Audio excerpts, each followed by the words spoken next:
Dear friends, ಎಲ್ರಿಗೂ ನಮಸ್ಕಾರ. ಜ್ಞಾನಗಂಗೋತ್ರಿ ಸಂಸ್ಥೆಯ ಇನ್ಕ್ವೆಸ್ಟ್ ಪ್ರಚಲಿತ ಘಟನೆಗಳ ಸರಣಿಗೆ ನಿಮ್ಮೆಲ್ಲರಿಗೂ ಮತ್ತೊಮ್ಮೆ ಸ್ವಾಗತ. ಸೊ ಇವತ್ತಿನ ಸಂಚಿಕೆಯಲ್ಲಿ ಕ್ಲಾಸ್ ನಂಬರ್ 549 ನಿಮ್ಮ ಜೊತೆ ಡಿಸ್ಕಸ್ ಮಾಡ್ತಾ ಇದ್ದೇನೆ. ಸೊ ಇವತ್ತಿನ ದಿನಾಂಕದಂದು 10 ಮತ್ತು 11ನೇ ಸೆಪ್ಟೆಂಬರ್ 2023 ಪ್ರಚಲಿತ ಘಟನೆಗಳನ್ನು ಡಿಸ್ಕಸ್ ಮಾಡೋಣ. ಸೊ ಪ್ರಚಲಿತ ಘಟನೆಗಳ ಅಂತ್ಯದಲ್ಲಿ 2 MCQs ಅನ್ನು ಕೂಡ ಕೊಟ್ಟಿರ್ತೇವೆ. ಆರ್ಟಿಕಲ್ಸ್ ಮಧ್ಯದಲ್ಲೂ ಕೂಡ ಒಂದು ಪ್ರಶ್ನೆಯನ್ನು ಕೇಳ್ತೇವೆ. ಸೊ ಈ ಎಲ್ಲ ಪ್ರಶ್ನೆಗಳಿಗೆ ಉತ್ತರಗಳನ್ನು ನೀವು ಕಮೆಂಟ್ ಸೆಕ್ಷನಲ್ಲಿ ತಿಳಿಸಬಹುದಾಗಿರುತ್ತೆ. ಸೊ ಇವತ್ತಿನ ಪ್ರಚಲಿತ ಘಟನೆಗಳನ್ನು ಡಿಸ್ಕಸ್ ಮಾಡೋದಕ್ಕಿಂತ ಮುಂಚೆ ನಿನ್ನೆ ಕೊಟ್ಟಿರ್ತಕ್ಕಂಥ MCQsನ ಸರಿ ಉತ್ತರಗಳನ್ನು ನೀವಿಲ್ಲಿ ನೋಡ್ಕೊಳ್ಬೋದಾಗಿರುತ್ತೆ. ಸೊ ಪ್ರಶ್ನೆ ಸಂಖ್ಯೆ 1ಕ್ಕೆ ಆಪ್ಷನ್ ಡಿ ಸರಿ ಉತ್ತರವಾಗಿರುತ್ತೆ. ಸೊ ಪ್ರಶ್ನೆ ಸಂಖ್ಯೆ 2ಕ್ಕೆ ಆಪ್ಷನ್ ಎ ಸರಿ ಉತ್ತರವಾಗಿರುತ್ತೆ. ಸೊ ಹಾಗಿದ್ರೆ ಇವತ್ತಿನ ಮೊದಲಿನ ಪ್ರಚಲಿತ ಘಟನೆಗಳ ಅಪ್ಡೇಟ್ ಅನ್ನ ನಾವು ಡಿಸ್ಕಸ್ ಮಾಡೋದಾದ್ರೆ, ಸೊ ಇವತ್ತಿನ ಮೊದಲನೇ ಪ್ರಶ್ನೆ, ಯಾವ ಅಂತಾರಾಷ್ಟ್ರೀಯ ಸಂಸ್ಥೆ ಅಥವಾ ಘಟಕವು ಇತ್ತೀಚೆಗೆ G20ಯ ಕಾಯಂ ಸದಸ್ಯರಾಗಿ ಸೇರ್ಪಡೆಗೊಂಡಿದ್ದಾರೆ? Which international organisation or entity has become a permanent member of the G20 recently? So ಇತ್ತೀಚೆಗೆ ನಮ್ಮ G20 ಏನಿರುತ್ತೆ ಅಂದ್ರೆ ಭಾರತ ರಾಷ್ಟ್ರ ಅಧ್ಯಕ್ಷತೆಯನ್ನ ವಹಿಸಿಕೊಂಡಿರ್ತಕ್ಕಂಥ G20 ಏನಿರುತ್ತೆ, ಸೊ ಈ ಒಂದು G20ಗೆ ಒಂದು ಹೊಸ ಬ್ಲಾಕ್ ಅಂದ್ರೆ ಕಂಟ್ರಿ ಅಲ್ಲ, ಸೊ ಕಂಟ್ರಿಗಳ ಒಂದು ಒಕ್ಕೂಟ ಸೇರ್ಕೊಂಡಿರುತ್ತೆ. ಆ ಒಕ್ಕೂಟ ಯಾವುದು ಅನ್ನೋದು ನಮ್ಮ ಪ್ರಶ್ನೆ ಆಗಿತ್ತು. ಈ ಪ್ರಶ್ನೆಗೆ ಸರಿಯಾದ ಉತ್ತರ ಆಫ್ರಿಕನ್ ಯೂನಿಯನ್ ಈಗ G20ಗೆ ಅಧಿಕೃತವಾಗಿ ಸದಸ್ಯತ್ವವನ್ನ ಪಡೆದುಕೊಂಡಿರ್ತಕ್ಕಂಥ ಒಂದು ರಾಷ್ಟ್ರವಾಗಿರುತ್ತೆ. ಸೊ ಅಪ್ಡೇಟ್ ಏನು ಅಂದ್ರೆ G20 African union becomes permanent member. So African union ಏನಿದೆ, ಸೊ ಇದು G20ಗೆ ಕಾಯಂ ಸದಸ್ಯತ್ವವನ್ನ ಪಡೆದುಕೊಂಡಿರ್ತಕ್ಕಂಥ ಒಂದು ಯೂನಿಟ್ ಆಗಿರುತ್ತೆ. ಹಾಗಿದ್ರೆ G20ಯಲ್ಲಿ ಇದ್ದಂತಹ ರಾಷ್ಟ್ರಗಳ ಸಂಖ್ಯೆ ಎಷ್ಟು? ಸೊ G20ಯಲ್ಲಿ ಮುಂಚೆ 19 ಸಾವರಿನ್ ನೇಷನ್ಸ್ ಇದ್ವು, ಅಂದ್ರೆ ಸಾರ್ವಭೌಮತ್ವ ರಾಷ್ಟ್ರಗಳು. ಒಂದೊಂದೇ ಕಂಟ್ರಿ, ಇಂಡಿಪೆಂಡೆಂಟ್ ಕಂಟ್ರಿನ ನಾವು ಸಾವರಿನ್ ನೇಷನ್ಸ್ ಅಂತ ಕರಿತೇವೆ. 19 ಸಾವರಿನ್ ನೇಷನ್ಸ್ ಇದ್ದವು. ಅದಾದ್ಮೇಲೆ ಇದ್ರ ಜೊತೆಗೆ ಒಂದು ಯುರೋಪಿಯನ್ ಯೂನಿಯನ್ ಇತ್ತು. ಸೊ ಅದಕ್ಕೆ ಇದನ್ನ ನಾವು 19+1 ಇದನ್ನೆರಡನ್ನ ಸೇರಿಸಿ G20 ಅಂತ ಕರೀತಾ ಇದ್ರು. ಬಟ್ ಇನ್ಮೇಲೆ 19+1+1 ಅಂತ ನಾವು ಕರಿಬೇಕಾಗಿರುತ್ತೆ. ಬಿಕಾಸ್ ಈಗ ಆಫ್ರಿಕನ್ ಯೂನಿಯನ್ ಕೂಡ ಇದಕ್ಕೆ ಅಧಿಕೃತವಾಗಿ ಸೇರಿಕೊಂಡಿರ್ತಕ್ಕಂಥ ಒಂದು ಯೂನಿಟ್ ಆಗಿರುತ್ತೆ. ಸೊ ಇದಕ್ಕಿಂತ ಮುಂಚೆ ಆಸ್ ಅ ಬ್ಲಾಕ್ ಅಂದ್ರೆ ರಾಷ್ಟ್ರಗಳ ಸಮೂಹವಾಗಿ G20ಗೆ ಸೇರಿಕೊಂಡಿರ್ತಕ್ಕಂಥ ಒಂದು ಯೂನಿಯನ್ ಅನ್ನು ನಾವು ಯುರೋಪಿಯನ್ ಯೂನಿಯನ್ ಅಂತ ಕರೀತಾ ಇದ್ವಿ. ಹಾಗಿದ್ರೆ ಈ ಒಂದು ಪರ್ಮನೆಂಟ್ ಅಥವಾ ಕಾಯಂ ಸದಸ್ಯತ್ವದ ಜೊತೆಗೆ ಕೆಲವೊಂದು ರಾಷ್ಟ್ರಗಳನ್ನ ಗೆಸ್ಟ್ ಕಂಟ್ರೀಸ್ ಆಗಿ ಅಥವಾ ಅತಿಥೇಯ ರಾಷ್ಟ್ರಗಳನ್ನಾಗಿ ಕೂಡ ಇನ್ವೈಟ್ ಮಾಡಲಾಗಿರುತ್ತೆ. ಆ ಅತಿಥೇಯ ರಾಷ್ಟ್ರಗಳು ಯಾವ್ದ್ಯಾವ್ದು ಅಂದ್ರೆ ನೈಜೀರಿಯಾ, ಈಜಿಪ್ಟ್ ಮತ್ತೆ ಮಾರಿಷಿಯಸ್ ಅಂತ ನಿಮಗೆ ಗೊತ್ತಿರಬೇಕಾಗಿರುತ್ತೆ. ಸೊ ಈ 3 ರಾಷ್ಟ್ರಗಳನ್ನ ಅತಿಥೇಯ ಅಥವಾ ಗೆಸ್ಟ್ ಕಂಟ್ರೀಸ್ಗಳಾಗಿ G20 ಸಮಿಟ್ ಅಥವಾ ಶೃಂಗಸಭೆಗಳಿಗೆ ಇನ್ವೈಟ್ ಕೂಡ ಮಾಡಲಾಗಿರುತ್ತೆ. ಹಾಗಿದ್ರೆ ಈ ಒಂದು ದಿ G20 ನೇಷನ್ಸ್ಗಳ ಬಗ್ಗೆ ನಾವು ಇನ್ನೂ ಹೆಚ್ಚಿನ ಮಾಹಿತಿಯನ್ನ ಮ್ಯಾಪ್ನ ಮುಖಾಂತರ ನಾವು ಅರ್ಥ ಮಾಡಿಕೊಳ್ಳೋದಾದ್ರೆ, ಸೊ ಈ ಒಂದು ಮ್ಯಾಪ್ ಅನ್ನ ನಾವು ಸ್ಟಡಿ ಮಾಡಬೇಕಾಗಿರುತ್ತೆ. ಸೊ ರಿಮೆಂಬರ್, ಯಾವುದೇ ಒಂದು ಕಾನ್ಸೆಪ್ಟ್ ಅನ್ನ ನೀವು ಸ್ಟಡಿ ಮಾಡುವಾಗ ಮ್ಯಾಪ್ ಅನ್ನ ಅಧ್ಯಯನ ಮಾಡೋದ್ರಿಂದ ಅದರ ಮೆಮರಿ ಕೂಡ ಜಾಸ್ತಿ ಇರುತ್ತೆ. ಅಂಡ್ ಪರೀಕ್ಷೆಗಳಲ್ಲಿ ಮ್ಯಾಪ್ ಬೇಸ್ಡ್ ಪ್ರಶ್ನೆಗಳನ್ನ ಕೇಳಿದಾಗ ಅದನ್ನ ಉತ್ತರ ಕೊಡ್ಲಿಕ್ಕೂ ಕೂಡ ನಿಮಗೆ ಸಾಮರ್ಥ್ಯವನ್ನ ನೀವು ಡೆವಲಪ್ ಮಾಡ್ಕೊಳ್ತೀರಾ. ಹಾಗಿದ್ರೆ G20ಯಲ್ಲಿ ಬರ್ತಕ್ಕಂಥ ರಾಷ್ಟ್ರಗಳನ್ನ ನಾವು ಮ್ಯಾಪಿಂಗ್ ಮಾಡ್ತಾ ಬರೋದಾದ್ರೆ, ಸೊ ಲೆಫ್ಟ್ ಹ್ಯಾಂಡ್ ಸೈಡ್ ನಾನು ಸ್ಟಾರ್ಟ್ ಮಾಡ್ತೇನೆ. ಸೊ ಇಲ್ಲಿ ನಾವು ಕೆನಡಾವನ್ನ ನೋಡಬಹುದಾಗಿರುತ್ತೆ. ಸೊ ಕೆನಡಾದ ಕೆಳಗಡೆ ನಾವು USA ಅನ್ನ ನೋಡಬಹುದಾಗಿರುತ್ತೆ. ಸೊ ಅದರ ಕೆಳಗಡೆ ನಾವು ಮೆಕ್ಸಿಕೋವನ್ನ ನೋಡಬಹುದಾಗಿರುತ್ತೆ. ಸೊ ಇಲ್ಲಿ ಒಂದು ಪಾಯಿಂಟ್ ನಾವು ಅರ್ಥ ಮಾಡ್ಕೊಳ್ಬೇಕು. ಸೊ USA ಇದೆ ಅಂದ್ರೆ ಅದು ಡೆವಲಪ್ಡ್ ನೇಷನ್ ಅಥವಾ ಮುಂದುವರೆದ ರಾಷ್ಟ್ರವಾಗಿರುತ್ತೆ. ಭಾರತ ಅಂದ್ರೆ ಮುಂದುವರಿಯುತ್ತಿರುವ ರಾಷ್ಟ್ರವಾಗಿರುತ್ತೆ. ಸೊ G20ಯಲ್ಲಿ ಡೆವಲಪ್ಡ್ ನೇಷನ್ಸ್ ಕೂಡ ಇರುತ್ತೆ ಮತ್ತೆ ಡೆವಲಪಿಂಗ್ ನೇಷನ್ಸ್ ಕೂಡ ಇರುತ್ತೆ ಅನ್ನೋದನ್ನ ನಾವಿಲ್ಲಿ ಅರ್ಥ ಮಾಡ್ಕೊಳ್ಬಹುದಾಗಿರುತ್ತೆ. ಸೊ ಅದಾದ್ಮೇಲೆ ಈ ಕಡೆ ಇರ್ತಕ್ಕಂಥದ್ದನ್ನ ನಾವು ಬ್ರೆಜಿಲ್ ಅಂತ ಕರಿತೇವೆ. ಅದ್ರ ಕೆಳಗಡೆ ನಾವು ಅರ್ಜೆಂಟೀನಾವನ್ನ ನೋಡಬಹುದಾಗಿರುತ್ತೆ. ಸೊ ಈ ಕಡೆ ಬಂದಾಗ ಇಲ್ಲಿ ನಾವು ಯುನೈಟೆಡ್ ಕಿಂಗ್ಡಮ್ ಅನ್ನ ನೋಡಬಹುದಾಗಿರುತ್ತೆ. ಸೊ ಈ ಭಾಗವನ್ನ ನಾವು ಫ್ರಾನ್ಸ್ ಅಂತ ಕರಿತೇವೆ. ಸೊ ಈ ಭಾಗವನ್ನ ನಾವು ಜರ್ಮನಿ ಅಂತ ಕರಿತೇವೆ. ಮತ್ತು ಇಲ್ಲಿರ್ತಕ್ಕಂಥ ರಾಷ್ಟ್ರವನ್ನ ನಾವು ಇಟಾಲಿ ಅಂತ ಕರಿತೇವೆ. ಸೊ ತುಂಬಾ ದೊಡ್ಡದಾಗಿರ್ತಕ್ಕಂಥ ಜಿಯೋಗ್ರಫಿಕಲ್ ಏರಿಯಾವನ್ನ ಹೊಂದಿರತಕ್ಕಂಥ ರಷ್ಯಾ ಕೂಡ ಇದರ ಭಾಗವಾಗಿರುತ್ತೆ. ಸೊ ಇತ್ತೀಚೆಗೆ ತನ್ನ ಹೆಸರನ್ನ ಚೇಂಜ್ ಮಾಡಿಕೊಂಡಿರ್ತಕ್ಕಂಥ ಟರ್ಕಿಯೇ ಕೂಡ G20ಯ ಭಾಗವಾಗಿರುತ್ತೆ. ಸೊ ಅದಾದ್ಮೇಲೆ ನಮ್ಮ ರಾಷ್ಟ್ರ ಕೂಡ ಇದರಲ್ಲಿರುತ್ತೆ. ಮತ್ತೆ ಈ ವರ್ಷ G20ಯ ಅಧ್ಯಕ್ಷತೆಯನ್ನ ಕೂಡ ನಮ್ಮ ಭಾರತ ರಾಷ್ಟ್ರ ವಹಿಸಿಕೊಂಡಿರುತ್ತೆ. ಸೊ ಅದಾದ್ಮೇಲೆ ಸೌದಿ ಅರೇಬಿಯಾವನ್ನ ನಾವು ಕೂಡ ನೋಡಬಹುದಾಗಿರುತ್ತೆ. ಸೊ ಆಫ್ರಿಕನ್ ಯೂನಿಯನ್ ಜಾಯಿನ್ ಆಗೋದಕ್ಕಿಂತ ಮುಂಚೆನೆ ಆಫ್ರಿಕನ್ ಕಾಂಟಿನೆಂಟ್ ಅಲ್ಲಿರ್ತಕ್ಕಂಥ ಸೌತ್ ಆಫ್ರಿಕಾ ಕೂಡ G20ಯ ಅಧಿಕೃತವಾದ ಸದಸ್ಯ ರಾಷ್ಟ್ರವಾಗಿ ಈಗಾಗಲೇ ಸೇರ್ಕೊಂಡಿರುತ್ತೆ. ಸೊ ಈ ಕಡೆ ಬರೋದಾದ್ರೆ ಇಲ್ಲಿ ನಾವು ಜಪಾನ್ ಅನ್ನ ನೋಡಬಹುದಾಗಿರುತ್ತೆ. ಸೊ ಇಲ್ಲಿ ಸೌತ್ ಕೊರಿಯಾ ಕೂಡ G20ಯ ಭಾಗವಾಗಿರುತ್ತೆ. ಸೊ ಅದಾದ್ಮೇಲೆ ಈ ಭಾಗದಲ್ಲಿರ್ತಕ್ಕಂಥ ಐಲ್ಯಾಂಡ್ ನೇಷನ್ಸ್ ಆಗಿರ್ತಕ್ಕಂಥ ಇಂಡೋನೇಷಿಯಾ ಕೂಡ ಕೂಡ ಇರುತ್ತೆ. ಸೊ ಅದಾದ್ಮೇಲೆ ಆಸ್ಟ್ರೇಲಿಯಾವನ್ನು ಕೂಡ ನಾವು ಅಧಿಕೃತವಾಗಿ G20ಯಲ್ಲಿ ನೋಡ್ಬೋದಾಗಿರುತ್ತೆ. ಸೊ ಇಲ್ಲಿ G20ಯಲ್ಲಿ 19 sovereign Nations plus European union plus ಇವಾಗ ಆಫ್ರಿಕನ್ ಯೂನಿಯನ್ ಅನ್ನು ಕೂಡ ಸೊ ಇದರ ಒಳಗಡೆ ಅಧಿಕೃತವಾಗಿ ನಾವು ಸೇರಿಸ್ಕೊಳ್ಬೇಕಾಗಿರುತ್ತೆ. ಹಾಗಿದ್ರೆ G20ಯ ಬಗ್ಗೆ ನಾವು ಸ್ವಲ್ಪ ಹೆಚ್ಚಿನ ಮಾಹಿತಿಯನ್ನ ಡಿಸ್ಕಸ್ ಮಾಡೋದಾದ್ರೆ, ಸೊ ಇದನ್ನ ಯಾಕೆ G20 ಅಂತ ಕರೀತಾರೆ ಅಂದ್ರೆ ಗ್ರೂಪ್ ಆಫ್ 20 ಅಂತಕ್ಕಂಥದ್ದು ಇದರ ಒಂದು ಆಕ್ರೋನಿಮ್ ಆಗಿರುತ್ತೆ ಅಥವಾ ಅಬ್ರಿವಿಯೇಷನ್ ಆಗಿರುತ್ತೆ. So as I told you before, ಇದನ್ನ ನಾವು 19+1 ಸೊ 19 ಸಾವರಿನ್ ನೇಷನ್ಸ್ ಮತ್ತು ಒಂದು ಯುರೋಪಿಯನ್ ಯೂನಿಯನ್ ಇತ್ತು. ಬಟ್ ಈಗ ಇದಕ್ಕೆ ಆಫ್ರಿಕನ್ ಯೂನಿಯನ್ ಕೂಡ ಸೇರ್ಕೊಂಡಿರೋದು ಅದರ ಒಂದು ಹೊಸ ಅಪ್ಡೇಟ್ ಆಗಿರುತ್ತೆ. ಸೊ ಯುರೋಪಿಯನ್ ಯೂನಿಯನ್ ಅನ್ನ ಯಾರು ರೆಪ್ರೆಸೆಂಟ್ ಮಾಡ್ತಾರೆ? ಬಿಕಾಸ್ ಯುರೋಪಿಯನ್ ಯೂನಿಯನ್ ನಲ್ಲಿ ಸಾಕಷ್ಟು ರಾಷ್ಟ್ರಗಳು ಇರೋದ್ರಿಂದ ಸೊ ಅದನ್ನ ಕ್ಯುಮ್ಯುಲೇಟಿವ್ ಆಗಿ G20 ಸಮಿಟ್ ನಡೆದಾಗ ಯಾರು ರೆಪ್ರೆಸೆಂಟ್ ಮಾಡ್ತಾರೆ ಅಂದ್ರೆ, ಸೊ ಯುರೋಪಿಯನ್ ಯೂನಿಯನ್ ಅನ್ನ 2 ಯೂನಿಟ್ಗಳು ರೆಪ್ರೆಸೆಂಟ್ ಮಾಡ್ತವೆ. ಆ 2 ಯೂನಿಟ್ಗಳು ಯಾವ್ದ್ಯಾವ್ದು ಅಂದ್ರೆ, ಒಂದನ್ನ ನಾವು ಯುರೋಪಿಯನ್ ಕಮಿಷನ್ ಅಂತ ಕರಿತೇವೆ, ಸೊ ಇನ್ನೊಂದನ್ನ ಯುರೋಪಿಯನ್ ಸೆಂಟ್ರಲ್ ಬ್ಯಾಂಕ್ ಅಂತ ಕರೀತೇವೆ. ಸೊ ಇವರಿಬ್ಬರೂ ಕೂಡ ಯುರೋಪಿಯನ್ ಯೂನಿಯನ್ ಅನ್ನ G20 ಸಮ್ಮಿಟ್ ನಲ್ಲಿ ರೆಪ್ರೆಸೆಂಟ್ ಮಾಡ್ತಕ್ಕಂಥ 2 ಘಟಕಗಳನ್ನ ನಾವಿಲ್ಲಿ ನೋಡ್ಬೋದಾಗಿರುತ್ತೆ. ಹಾಗಿದ್ರೆ ಬೇರೆ ಕಂಟ್ರೀಸ್ ಅಂದ್ರೆ ಯುರೋಪಿಯನ್ ಯೂನಿಯನ್ ಇರ್ತಕ್ಕಂಥ ಕಂಟ್ರೀಸ್ ಬಿಟ್ಟು ಬೇರೆ ಯಾರು ಪಾರ್ಟಿಸಿಪೇಟ್ ಮಾಡಲಿಕ್ಕೆ ಅವಕಾಶ ಇರೋದಿಲ್ವಾ? Definitely not. ಸೊ ಬೇರೆ ರಾಷ್ಟ್ರಗಳಿಗೂ ಕೂಡ ಇನ್ವಿಟೇಷನ್ ಇರುತ್ತೆ. ಅದ್ರ ಜೊತೆಗೆ ಕೆಲವೊಂದು ಇಂಟರ್ನ್ಯಾಷನಲ್ ಆರ್ಗನೈಸೇಷನ್ಸ್ ಅಥವಾ ಅಂತಾರಾಷ್ಟ್ರೀಯ ಸಂಸ್ಥೆಗಳಿಗೂ ಕೂಡ ಇನ್ವಿಟೇಷನ್ ಇರುತ್ತೆ. ಮತ್ತು ಕೆಲವೊಂದು NGOಗಳು ಅಂದ್ರೆ ನಾನ್ ಗವರ್ನಮೆಂಟಲ್ ಆರ್ಗನೈಸೇಷನ್ಸ್ ಅಂತ ನಾವೇನು ಕರಿತೇವೆ, ಸೊ ಅವುಗಳು ಕೂಡ ಈ ಒಂದು G20 ಸಮಿಟ್ ನಲ್ಲಿ ಅವರು ಪಾರ್ಟಿಸಿಪೇಟ್ ಮಾಡಬಹುದಾಗಿರುತ್ತೆ. ಸೊ ಅದಾದ್ಮೇಲೆ ಈ ಒಂದು G20ಯನ್ನ ಯಾವ ಕಾರಣಗಳಿಗಾಗಿ ಸ್ಥಾಪನೆ ಮಾಡಿದ್ದಾರೆ? ಇದನ್ನ ನಾವು ಆಬ್ಜೆಕ್ಟಿವ್ಸ್ ಅಥವಾ ಉದ್ದೇಶಗಳು ಅಂತ ಕರಿತೇವೆ. ಸೊ ಬಹಳ ಸಾರಿ ನಾವೇನ್ ಮಾಡ್ತೀವಿ ಅಂದ್ರೆ, ಯಾವ್ದಾದ್ರೂ ಒಂದು ಅಸೋಸಿಯೇಷನ್ ಆಗಿರ್ಬೋದು ಅಥವಾ ಗ್ರೂಪ್ ಆಗಿರ್ಬೋದು, ಅದರ ಆಬ್ಜೆಕ್ಟಿವ್ಸ್ ಅನ್ನ ನಾವು ಸ್ಕಿಪ್ ಮಾಡ್ತೇವೆ. ಅಂದ್ರೆ ಓದದೆ ಅದನ್ನ ಬೇರೆ ಕಾನ್ಸೆಪ್ಟ್ಸ್ ಅನ್ನ ನಾವು ಸ್ಟಡಿ ಮಾಡ್ತಾ ಇರ್ತೇವೆ.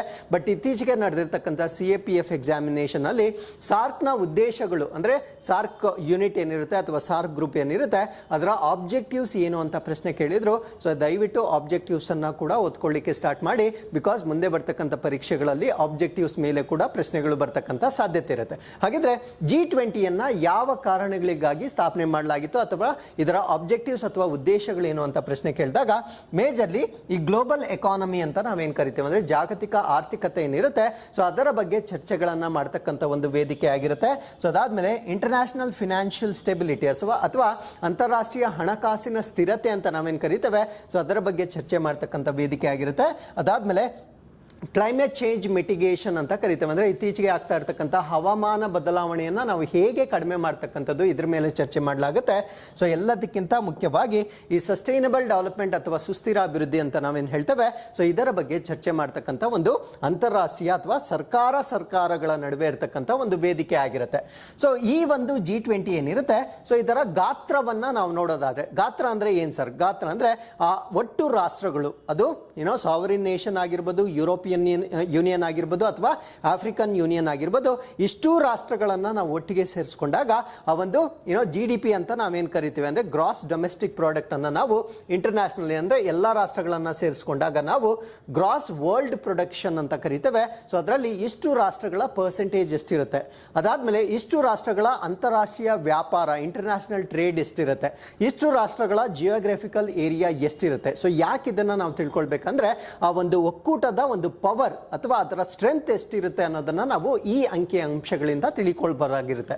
ಹಾಗಿದ್ರೆ ಈ ಒಂದು ರಾಷ್ಟ್ರಗಳ ಅಂದ್ರೆ G20ಯಲ್ಲಿ ಬರ್ತಕ್ಕಂಥ ಎಲ್ಲ ರಾಷ್ಟ್ರಗಳ ಗ್ರಾಸ್ ವರ್ಲ್ಡ್ ಪ್ರಾಡಕ್ಟ್ ಅಥವಾ ಈ ಒಂದು GWP ಅಥವಾ ವಿಶ್ವ ಉತ್ಪನ್ನ ಅಂತ ನಾವೇನು ಕರಿತೇವೆ, ಸೊ ಇದು ಸರಿಸುಮಾರು 80% ಇರುತ್ತೆ. ಅಂದ್ರೆ ಪ್ರಪಂಚದಾದ್ಯಂತ ಏನು ಸೇವೆಗಳನ್ನ ಮತ್ತು ಪ್ರಾಡಕ್ಟ್ಸ್ಗಳನ್ನ ಉತ್ಪಾದನೆ ಮಾಡ್ತಕ್ಕಂಥ ಒಂದು ಮೌಲ್ಯ ಅಥವಾ ವ್ಯಾಲ್ಯೂ ಎಷ್ಟಿರುತ್ತೆ, ಅಷ್ಟು ವ್ಯಾಲ್ಯೂ ಕೇವಲ G20 ರಾಷ್ಟ್ರಗಳಲ್ಲಿರ್ತಕ್ಕಂಥ ರಾಷ್ಟ್ರಗಳ ವ್ಯಾಲ್ಯೂ 80% ಇರುತ್ತೆ. ಮಿಕ್ಕಿದ 20% ಆಫ್ ದಿ ವ್ಯಾಲ್ಯೂ ಅನ್ನ ನೀಡ್ತಕ್ಕಂಥ ರಾಷ್ಟ್ರಗಳು ಮಾತ್ರ G20ಯಲ್ಲಿ ಅಧಿಕೃತವಾಗಿ ಸದಸ್ಯತ್ವವನ್ನು ಪಡೆದುಕೊಂಡಿರೋದಿಲ್ಲ. ಸೊ ಅದಾದ್ಮೇಲೆ ಈ ಒಂದು ಇಂಟರ್ನ್ಯಾಷನಲ್ ಟ್ರೇಡ್ ಅಥವಾ ಅಂತಾರಾಷ್ಟ್ರೀಯ ವ್ಯಾಪಾರ ಅಂತ ನಾವೇನು ಕರಿತೇವೆ, ಸೊ ಜಾಗತಿಕವಾಗಿ ನಡೀತಕ್ಕಂಥ 100% ಟ್ರೇಡ್ ಅಲ್ಲಿ 75% ಆಫ್ ದಿ ಟ್ರೇಡ್ ಅನ್ನ G20 ನೇಷನ್ಗಳೇ ಮಾಡ್ತವೆ. ಸೊ ಅದಾದ್ಮೇಲೆ 2/3 ಆಫ್ ದಿ ಗ್ಲೋಬಲ್ ಪಾಪ್ಯುಲೇಷನ್ ಅಂದ್ರೆ ಈ ಒಂದು ಜಾಗತಿಕ ಜನಸಂಖ್ಯೆ ಏನಿರುತ್ತೆ, ಸೊ ಅದರ 3/2 ಭಾಗವನ್ನ ನಾವು G20ಯಲ್ಲಿ ನೋಡ್ಬೋದಾಗಿರುತ್ತೆ. ಸೊ ಅದಾದ್ಮೇಲೆ ಒಂದು ಜಿಯೋಗ್ರಾಫಿಕಲ್ ಏರಿಯಾ ಅಥವಾ ಭೌಗೋಳಿಕ ಪ್ರದೇಶ ಏನಿರುತ್ತೆ, ಸೊ ಜಗತ್ತಿನ ಒಟ್ಟು ಭೌಗೋಳಿಕ ಪ್ರದೇಶದ 60% ನಾವು G20 ರಾಷ್ಟ್ರಗಳಲ್ಲೇ ನೋಡ್ಬೋದಾಗಿರುತ್ತೆ. ಸೊ ಈ ಒಂದು ಅಂಕಿಅಂಶಗಳನ್ನು ನಾವು ನೋಡಿದಾಗ ಸೊ ಇದು ಬೃಹತ್ ಆಗಿರ್ತಕ್ಕಂಥ ಒಂದು ಒಕ್ಕೂಟವಾಗಿರುತ್ತೆ. ಸೊ ಅದಾದ್ಮೇಲೆ ಈ ಒಂದು G20 ಯಾವ ವರ್ಷದಲ್ಲಿ ಸ್ಥಾಪನೆ ಮಾಡಲಾಯಿತು? So it was actually established ಅಥವಾ ಫೌಂಡೆಡ್ ಇನ್ ದ ಇಯರ್ 1999 ಸ್ಥಾಪನೆ ಮಾಡಲಾಗುತ್ತೆ. ಸೊ ಯಾಕೆ 1999 ಇದನ್ನ ಸ್ಥಾಪನೆ ಮಾಡ್ತಕ್ಕಂಥ ಅನಿವಾರ್ಯತೆ ಬಂತು? ಸೊ ಆ ಒಂದು ಸಮಯದಲ್ಲಿ ಒಂದು ಬೃಹತ್ ಆಗಿರ್ತಕ್ಕಂಥ ಗ್ಲೋಬಲ್ ರಿಸೆಷನ್ ಆಗಿರುತ್ತೆ.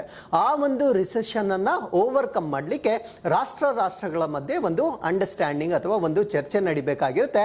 ಆ ಒಂದು ಚರ್ಚೆಯನ್ನ ಮಾಡುವ ಕಾರಣದಿಂದ 1999 in response to several world economic crisis, ಅಂದ್ರೆ ಪ್ರಪಂಚದಲ್ಲಿ ನಡೀತಾ ಇದ್ದಂತಹ ಒಂದು ಆರ್ಥಿಕ ಬಿಕ್ಕಟ್ಟು ಏನಿದೆ, ಸೊ ಅದರ ಬಗ್ಗೆ ಚರ್ಚೆ ಮಾಡಲಿಕ್ಕೆ ಇದನ್ನ ಸ್ಥಾಪನೆ ಮಾಡಲಾಗುತ್ತೆ.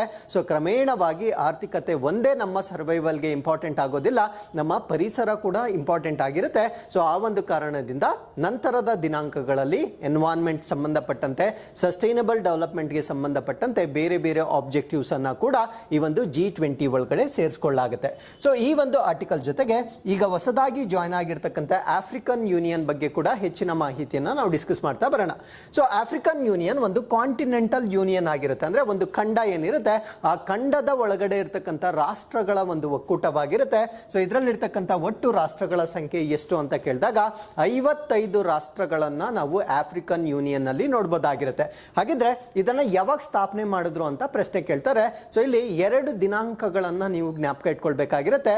ಒಂದು ದಿನಾಂಕ ಬಂದು ಅದು ಫೌಂಡೆಡ್ ಅಥವಾ ಅದನ್ನ ಸ್ಥಾಪನೆ ಮಾಡಿರ್ತಕ್ಕಂಥ ಒಂದು ದಿನಾಂಕವಾಗಿರುತ್ತೆ. ಸೊ ಇನ್ನೊಂದು ದಿನಾಂಕ ಅದು ಲಾಂಚ್ ಅಥವಾ ಪ್ರಾರಂಭ ಆಗಿರ್ತಕ್ಕಂಥ ಇನ್ನೊಂದು ದಿನಾಂಕವನ್ನು ನೀವು ನೆನಪಿಟ್ಕೊಳ್ಬೇಕಾಗಿರುತ್ತೆ. ಸೊ ಮೊದಲು ನಾನು ಸ್ಥಾಪನೆ ಅಥವಾ ಫೌಂಡೆಡ್ ಆಗಿರ್ತಕ್ಕಂಥ ದಿನಾಂಕವನ್ನು ಹೇಳ್ತೇನೆ. ಸೊ ಇದನ್ನ 2021 ಮೇ 26ನೇ ತಾರೀಕು ಸ್ಥಾಪನೆ ಮಾಡ್ತಾರೆ. ಅದಾದ್ಮೇಲೆ ಮುಂದಿನ ವರ್ಷ ಅಂದ್ರೆ 2002 ಜುಲೈ 9ನೇ ತಾರೀಕು ಇದನ್ನ ಪ್ರಾರಂಭ ಮಾಡ್ತಾರೆ. ಅಂದ್ರೆ ಸ್ಥಾಪನೆ ಮಾಡಿದ ದಿನಾಂಕ ಬೇರೆ, ಪ್ರಾರಂಭ ಮಾಡಿರ್ತಕ್ಕಂಥ ದಿನಾಂಕ ಬೇರೆ. ಸೊ ಪರೀಕ್ಷೆಯಲ್ಲಿ ಅವರು ಪ್ರಾರಂಭ ಕೇಳಿದಾರ ಸ್ಥಾಪನೆ ಕೇಳಿದಾರ ಅನ್ನೋದನ್ನ ನೋಡಿಕೊಂಡು ನೀವು ಸರಿಯಾದ ಉತ್ತರವನ್ನು ಆಯ್ಕೆ ಮಾಡಬೇಕಾಗಿರುತ್ತೆ. ಬಿಕಾಸ್ ಅವರು ಇಂಟೆನ್ಷನಲಿ 2 ಇಸ್ವಿಗಳನ್ನ ಕೂಡ ಕೊಟ್ಟಿರ್ತಾರೆ. ಅಂದ್ರೆ 2001 ಕೂಡ ಕೊಟ್ಟಿರ್ತಾರೆ, 2002 ಕೂಡ ಕೊಟ್ಟಿರ್ತಾರೆ. ಯೂಶಲಿ ಆಪ್ಷನ್ ಎ ಏನಿರುತ್ತೆ ಅದರಲ್ಲಿ ರಾಂಗ್ ಅಥವಾ ಡೈವರ್ಷನ್ ಮಾಡ್ತಕ್ಕಂಥ ಆಪ್ಷನ್ ಅನ್ನೇ ಕೊಟ್ಟಿರ್ತಾರೆ. ಸೊ ಅದನ್ನ ನೀವು ಕೇರ್ಫುಲ್ ಆಗಿ ಅಬ್ಸರ್ವ್ ಮಾಡಬೇಕಾಗಿರುತ್ತೆ. ಹಾಗಿದ್ರೆ ಇಸ್ವಿಗಳೇನೋ ಗೊತ್ತಾಯ್ತು, ಸ್ಥಳಗಳನ್ನ ಕೇಳ್ತಾರೆ. ಅದು ಸ್ಥಾಪನೆ ಆಗಿರ್ತಕ್ಕಂಥ ಸ್ಥಳ ಯಾವುದು ಅಂದ್ರೆ ವೇರ್ ಇಟ್ ವಾಸ್ ಫೌಂಡೆಡ್ ಅಂತ ಕೇಳ್ತಾರೆ, ವೇರ್ ಇಟ್ ವಾಸ್ ಲಾಂಚ್ಡ್ ಅಂತ ಕೇಳ್ತಾರೆ. ಸೊ ಫೌಂಡೆಡ್ ಅಂತ ಕೇಳಿದಾಗ ಇಥಿಯೋಪಿಯಾದ ಅಡೀಸ್ ಅಬಾಬಾದಲ್ಲಿ ಇದನ್ನ ಸ್ಥಾಪನೆ ಮಾಡ್ತಾರೆ. ಪ್ರಾರಂಭ ಮಾಡಿದ ಪ್ರದೇಶ ಬೇರೆ ಇರುತ್ತೆ. ಸೊ ಇದನ್ನ ಪ್ರಾರಂಭ ಮಾಡಿರ್ತಕ್ಕಂಥದ್ದು ಸೌತ್ ಆಫ್ರಿಕಾದ ಡರ್ಬನ್ ನಲ್ಲಿ ಇದನ್ನ ಪ್ರಾರಂಭ ಮಾಡ್ತಾರೆ. ಸೊ ಇಷ್ಟು ಮಾಹಿತಿ ಅಂದ್ರೆ ಅದರ ಲಾಂಚ್ಗೆ ಸಂಬಂಧಪಟ್ಟಂತೆ ಈ 2 ದಿನಾಂಕಗಳು ಮತ್ತು 2 ಪ್ರದೇಶಗಳನ್ನ ನೀವು ನೆನ್ಪಿಟ್ಕೊಳ್ಬೇಕಾಗಿರುತ್ತೆ. ಹಾಗಿದ್ರೆ ಇದಕ್ಕಿಂತ ಮುಂಚೆ ಸರ್ ಇದು ಆಫ್ರಿಕನ್ ಯೂನಿಯನ್ 2001 ಏನು ಲಾಂಚ್ ಆಯಿತು ಅಥವಾ ಫೌಂಡ್ ಸ್ಥಾಪನೆ ಆಯಿತು. ಸೊ ಅದಕ್ಕಿಂತ ಮುಂಚೆ ಆಫ್ರಿಕನ್ ಕಾಂಟಿನೆಂಟಲ್ ಇರ್ತಕ್ಕಂಥ ರಾಷ್ಟ್ರಗಳ ನಡುವೆ ಯಾವುದೇ ಒಕ್ಕೂಟ ಇರಲಿಲ್ವಾ? ಡೆಫಿನೆಟ್ಲಿ ಇದಕ್ಕಿಂತ ಮುಂಚೆ ಒಂದು ಒಕ್ಕೂಟ ಬಿತ್ತು. ಆ ಒಂದು ಒಕ್ಕೂಟವನ್ನು ಸ್ಥಾಪನೆ ಮಾಡಿರ್ತಕ್ಕಂಥ ವರ್ಷ 1963 1963ರಲ್ಲಿ ಸ್ಥಾಪನೆ ಮಾಡಲಾಗಿರುತ್ತೆ. ಆ ಒಂದು ಒಕ್ಕೂಟವನ್ನು ಏನಂತ ಕರೀತಾ ಇದ್ರು ಅಂದ್ರೆ ಆಫ್ರಿಕನ್ ಯೂನಿಟಿ ಅಂತ ಕರೀತಾ ಇದ್ರು. ಅಂದ್ರೆ OAU Organisation of African Unity ಅಂತ ಕರೀತಾ ಇದ್ರು. So Organisation of African Unity ಏನಿರುತ್ತೆ ಅದನ್ನ 2001ರಲ್ಲಿ ಆಫ್ರಿಕನ್ ಯೂನಿಯನ್ ಆಗಿ ಬದಲಾವಣೆ ಮಾಡ್ತಾರೆ. ಅಂದ್ರೆ ಆಫ್ರಿಕನ್ ಯೂನಿಯನ್ ಅಂತಕ್ಕಂಥದ್ದು ಹೊಸದಾಗಿ ಸ್ಥಾಪನೆ ಆಗಿರ್ತಕ್ಕಂಥ ಒಂದು ಯೂನಿಟ್ ಆಗಿರೋದಿಲ್ಲ. ಮುಂಚೆ ಇದ್ದಂತ ಈ ಒಂದು ಆರ್ಗನೈಸೇಷನ್ ಆಫ್ ಆಫ್ರಿಕನ್ ಯೂನಿಟಿ ಅಂತ ನಾವೇನ್ ಕರಿತೇವೆ, ಸೊ ಇದರ ಬದಲಾವಣೆಯ ವರ್ಷನ್ ಅನ್ನ ನಾವು ಆಫ್ರಿಕನ್ ಯೂನಿಯನ್ ಅಂತ ಕರಿತೇವೆ. ಸೊ ಅದಾದ್ಮೇಲೆ ಇದರ ಕೇಂದ್ರ ಕಚೇರಿ ಎಲ್ಲಿದೆ ಅಂತ ಕೇಳ್ತಾರೆ. ಅಂದ್ರೆ ಆಫ್ರಿಕನ್ ಯೂನಿಯನ್ ನ ಸೀಟ್ ಅಥವಾ ಸೆಕ್ರೆಟರಿಯೇಟ್ ಎಲ್ಲಿದೆ ಅಂತ ಕೇಳ್ತಾರೆ. ಸೊ ಅದನ್ನ ಸ್ಥಾಪನೆ ಮಾಡಿರ್ತಕ್ಕಂಥ ಪ್ರದೇಶ ಯಾವುದು? ಅದನ್ನ ಸ್ಥಾಪನೆ ಮಾಡಿರ್ತಕ್ಕಂಥ ಪ್ರದೇಶ ಇಥಿಯೋಪಿಯಾದಲ್ಲಿರ್ತಕ್ಕಂಥ ಅಡೀಸ್ ಅಬಾಬಾವಾಗಿರುತ್ತೆ. ಸೊ ಇಲ್ಲಿ ನಾವು ಇದರ ಕೇಂದ್ರ ಕಚೇರಿ ಅಥವಾ ಸೆಕ್ರೆಟರಿಯೇಟ್ ಅನ್ನ ನಾವು ನೋಡಬಹುದಾಗಿರುತ್ತೆ. ಹಾಗಿದ್ರೆ ಇದರ ಅಧಿಕೃತ ಭಾಷೆಗಳು ಯಾವುದು ಅಂತ ಕೇಳ್ತಾರೆ. ಅಂದ್ರೆ ಆಫ್ರಿಕನ್ ಯೂನಿಯನ್ ನ ದಿ ಅಧಿಕೃತ ಭಾಷೆಗಳು ಅಥವಾ ಕರೆಸ್ಪಾಂಡಿಂಗ್ ಲ್ಯಾಂಗ್ವೇಜಸ್ ಯಾವುದು ಅಂತ ಕೇಳ್ತಾರೆ.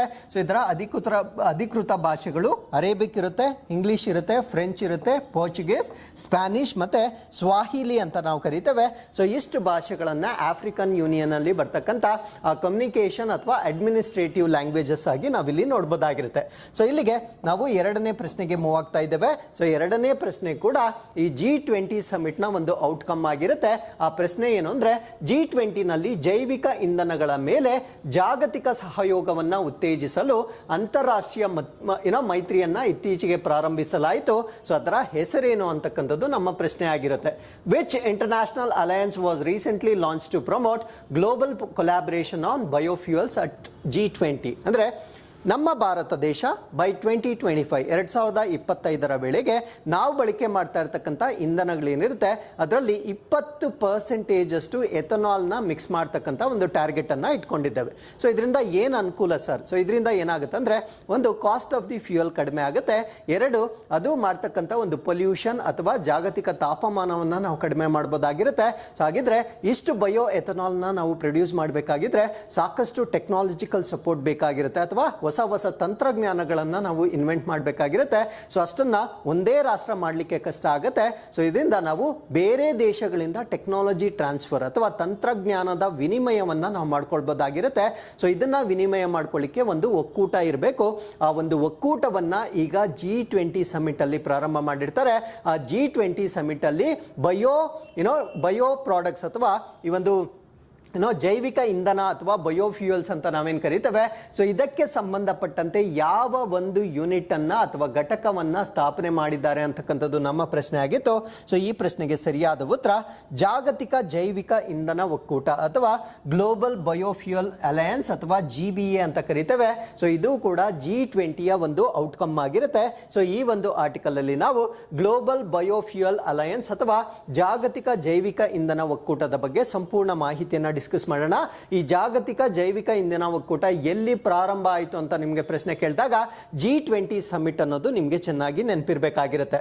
ಸೊ G20 ಸಮಿಟ್ ನಲ್ಲಿ ನಮ್ಮ ಭಾರತ ದೇಶದ ಪ್ರಧಾನ ಮಂತ್ರಿಗಳು ಪ್ರಾರಂಭ ಮಾಡಿರ್ತಕ್ಕಂಥ ಒಂದು ಬಯೋಫ್ಯೂಯಲ್ಗೆ ಸಂಬಂಧಪಟ್ಟಂತೆ ಅಲಯನ್ಸ್ ನ ನಾವೇನಂತ ಕರಿತೇವೆ ಅಂದ್ರೆ ಗ್ಲೋಬಲ್ ಬಯೋಫ್ಯೂಯಲ್ ಅಲಯನ್ಸ್ ಅಥವಾ ಜಾಗತಿಕ ಇಂಧನ ಒಕ್ಕೂಟ ಅಂತ ಕರಿತೇವೆ.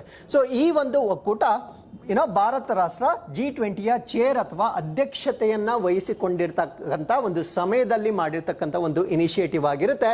ಸೊ ಇದರ ಉದ್ದೇಶಗಳೇನು, ಏನಕ್ಕೆ ಸರ್ ಈ ಒಂದು ಅಲಯನ್ಸ್ ಅಥವಾ ಅಸೋಸಿಯೇಷನ್ ಅನ್ನ ಮಾಡಲಿಕ್ಕೆ ಅದರ ಉದ್ದೇಶಗಳೇನು ಅಂತ ಕೇಳಿದಾಗ intends to expedite the global